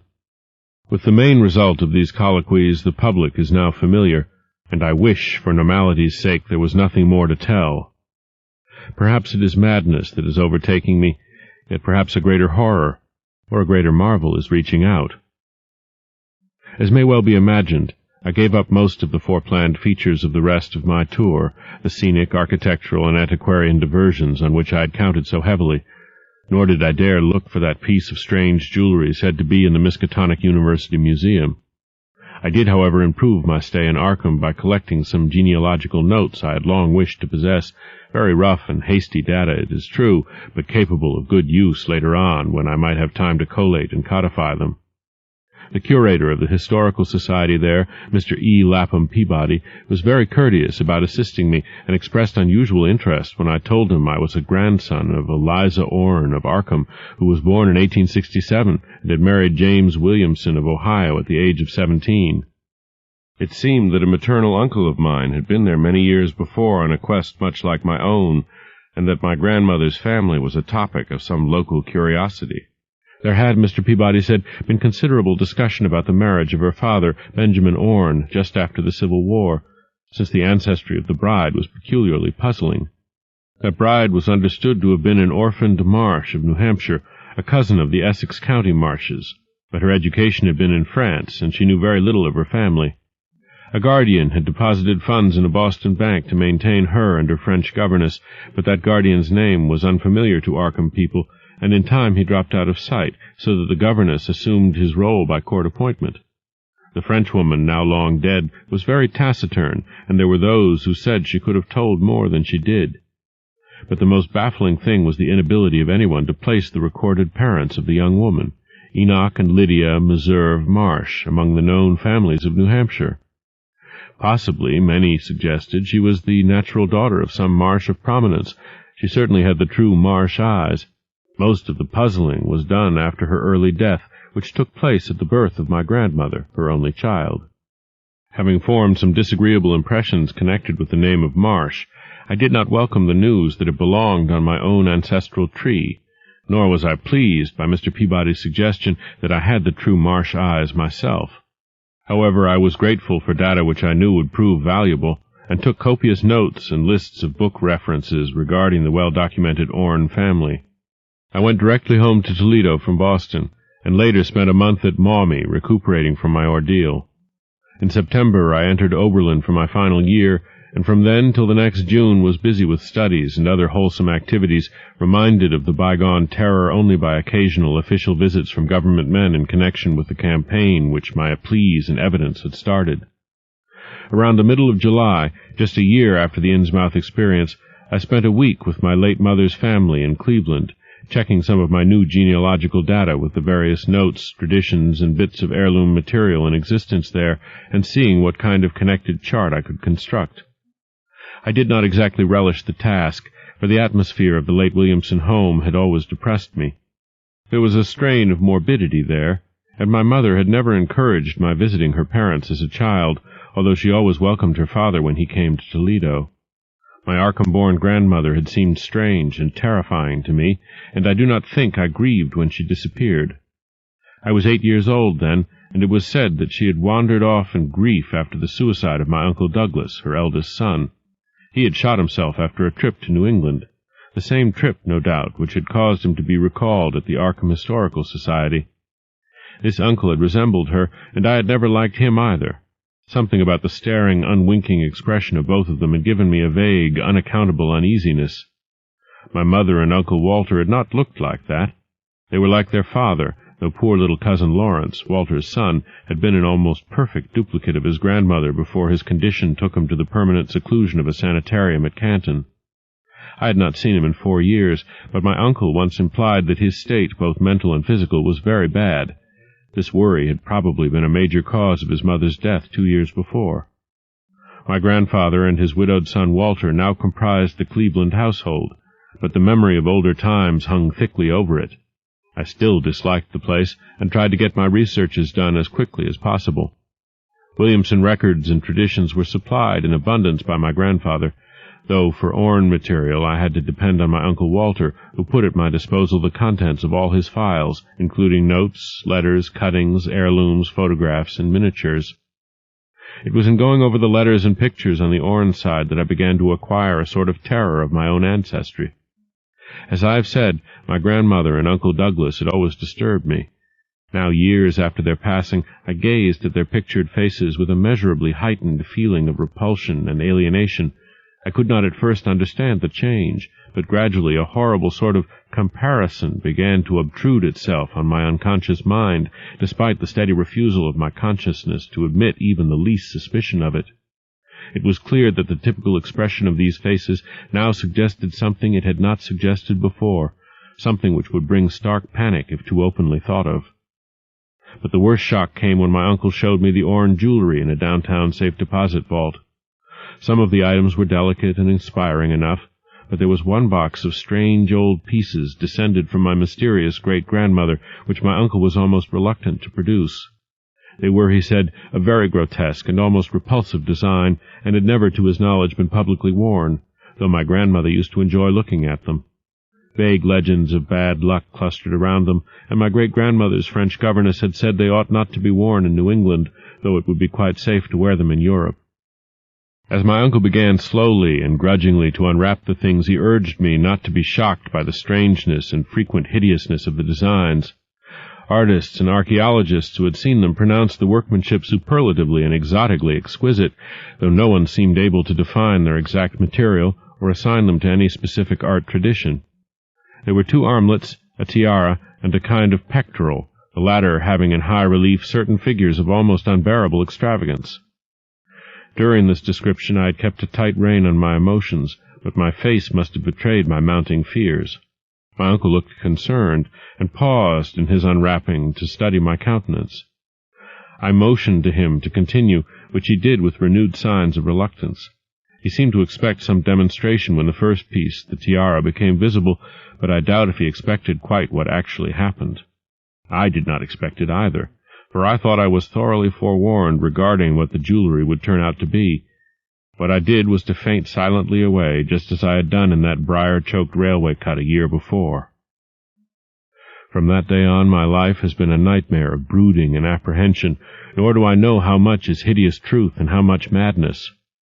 My great-grandmother had been a Marsh of unknown source whose husband lived in Arkham, and did not Zadok say that the daughter of Obed Marsh by a monstrous mother was married to an Arkham man through a trick?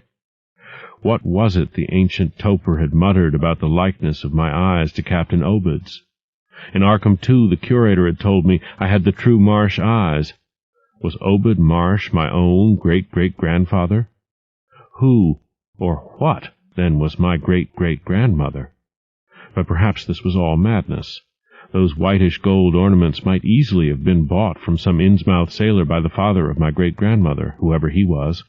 And that look in the staring-eyed faces of my grandmother and self-slain uncle might be sheer fancy on my part, sheer fancy bolstered up by the Innsmouth shadow which had so darkly colored my imagination. But why had my uncle killed himself after an ancestral quest in New England? For more than 2 years I fought off these reflections with partial success. My father secured me a place in an insurance office, and I buried myself in routine as deeply as possible. In the winter of 1930-31, however, the dreams began. They were very sparse and insidious at first, but increased in frequency and vividness as the weeks went by. Great watery spaces opened out before me, and I seemed to wander through titanic sunken porticos and labyrinths of weedy cyclopean walls, with grotesque fishes as my companions. Then the other shapes began to appear, filling me with nameless horror the moment I awoke. But during the dreams they did not horrify me at all. I was one with them, wearing their unhuman trappings, treading their aqueous ways, and praying monstrously at their evil sea-bottom temples. There was much more than I could remember. But even what I did remember each morning would be enough to stamp me as a madman or a genius if ever I dared write it down. Some frightful influence, I felt, was seeking gradually to drag me out of the sane world of wholesome life into unnameable abysses of blackness and alienage, and the process told heavily on me. My health and appearance grew steadily worse, till finally I was forced to give up my position and adopt the static, secluded life of an invalid. Some odd, nervous affliction had me in its grip, and I found myself at times almost unable to shut my eyes.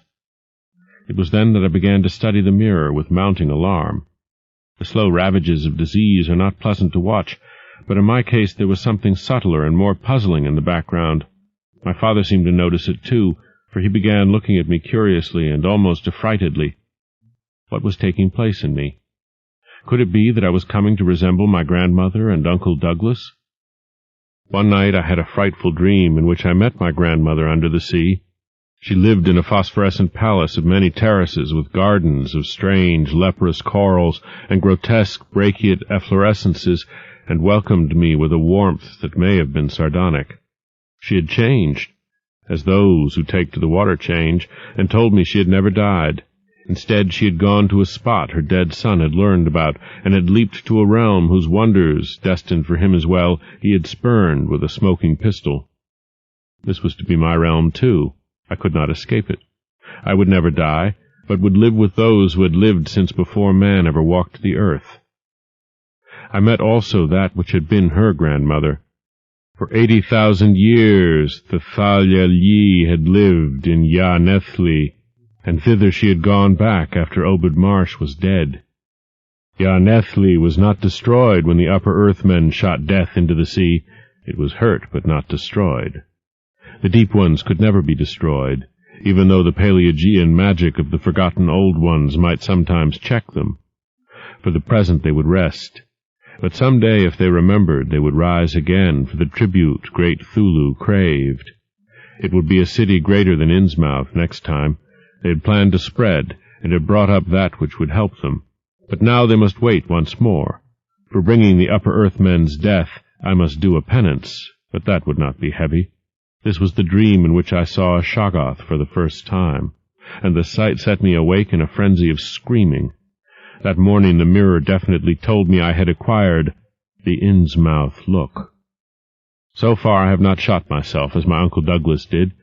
I bought an automatic and almost took the step, but certain dreams deterred me. The tense extremes of horror are lessening, and I feel queerly drawn toward the unknown sea-deeps instead of fearing them. I hear and do strange things in sleep, and awake with a kind of exaltation instead of terror. I do not believe I need to wait for the full change, as most have waited. If I did, my father would probably shut me up in a sanitarium, as my poor little cousin is shut up. Stupendous and unheard-of splendors await me below, and I shall seek them soon. Ya Rilye Thuluftagen, Ya, Ya. No, I shall not shoot myself.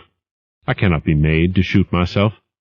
I shall plan my cousin's escape from that Canton madhouse, and together we shall go to marble-shadowed Innsmouth. We shall swim out to that brooding reef in the sea, and dive down through black abysses to Cyclopean and many-columned Ya-Nethli, and in that lair of the deep ones we shall dwell amidst wonder and glory forever.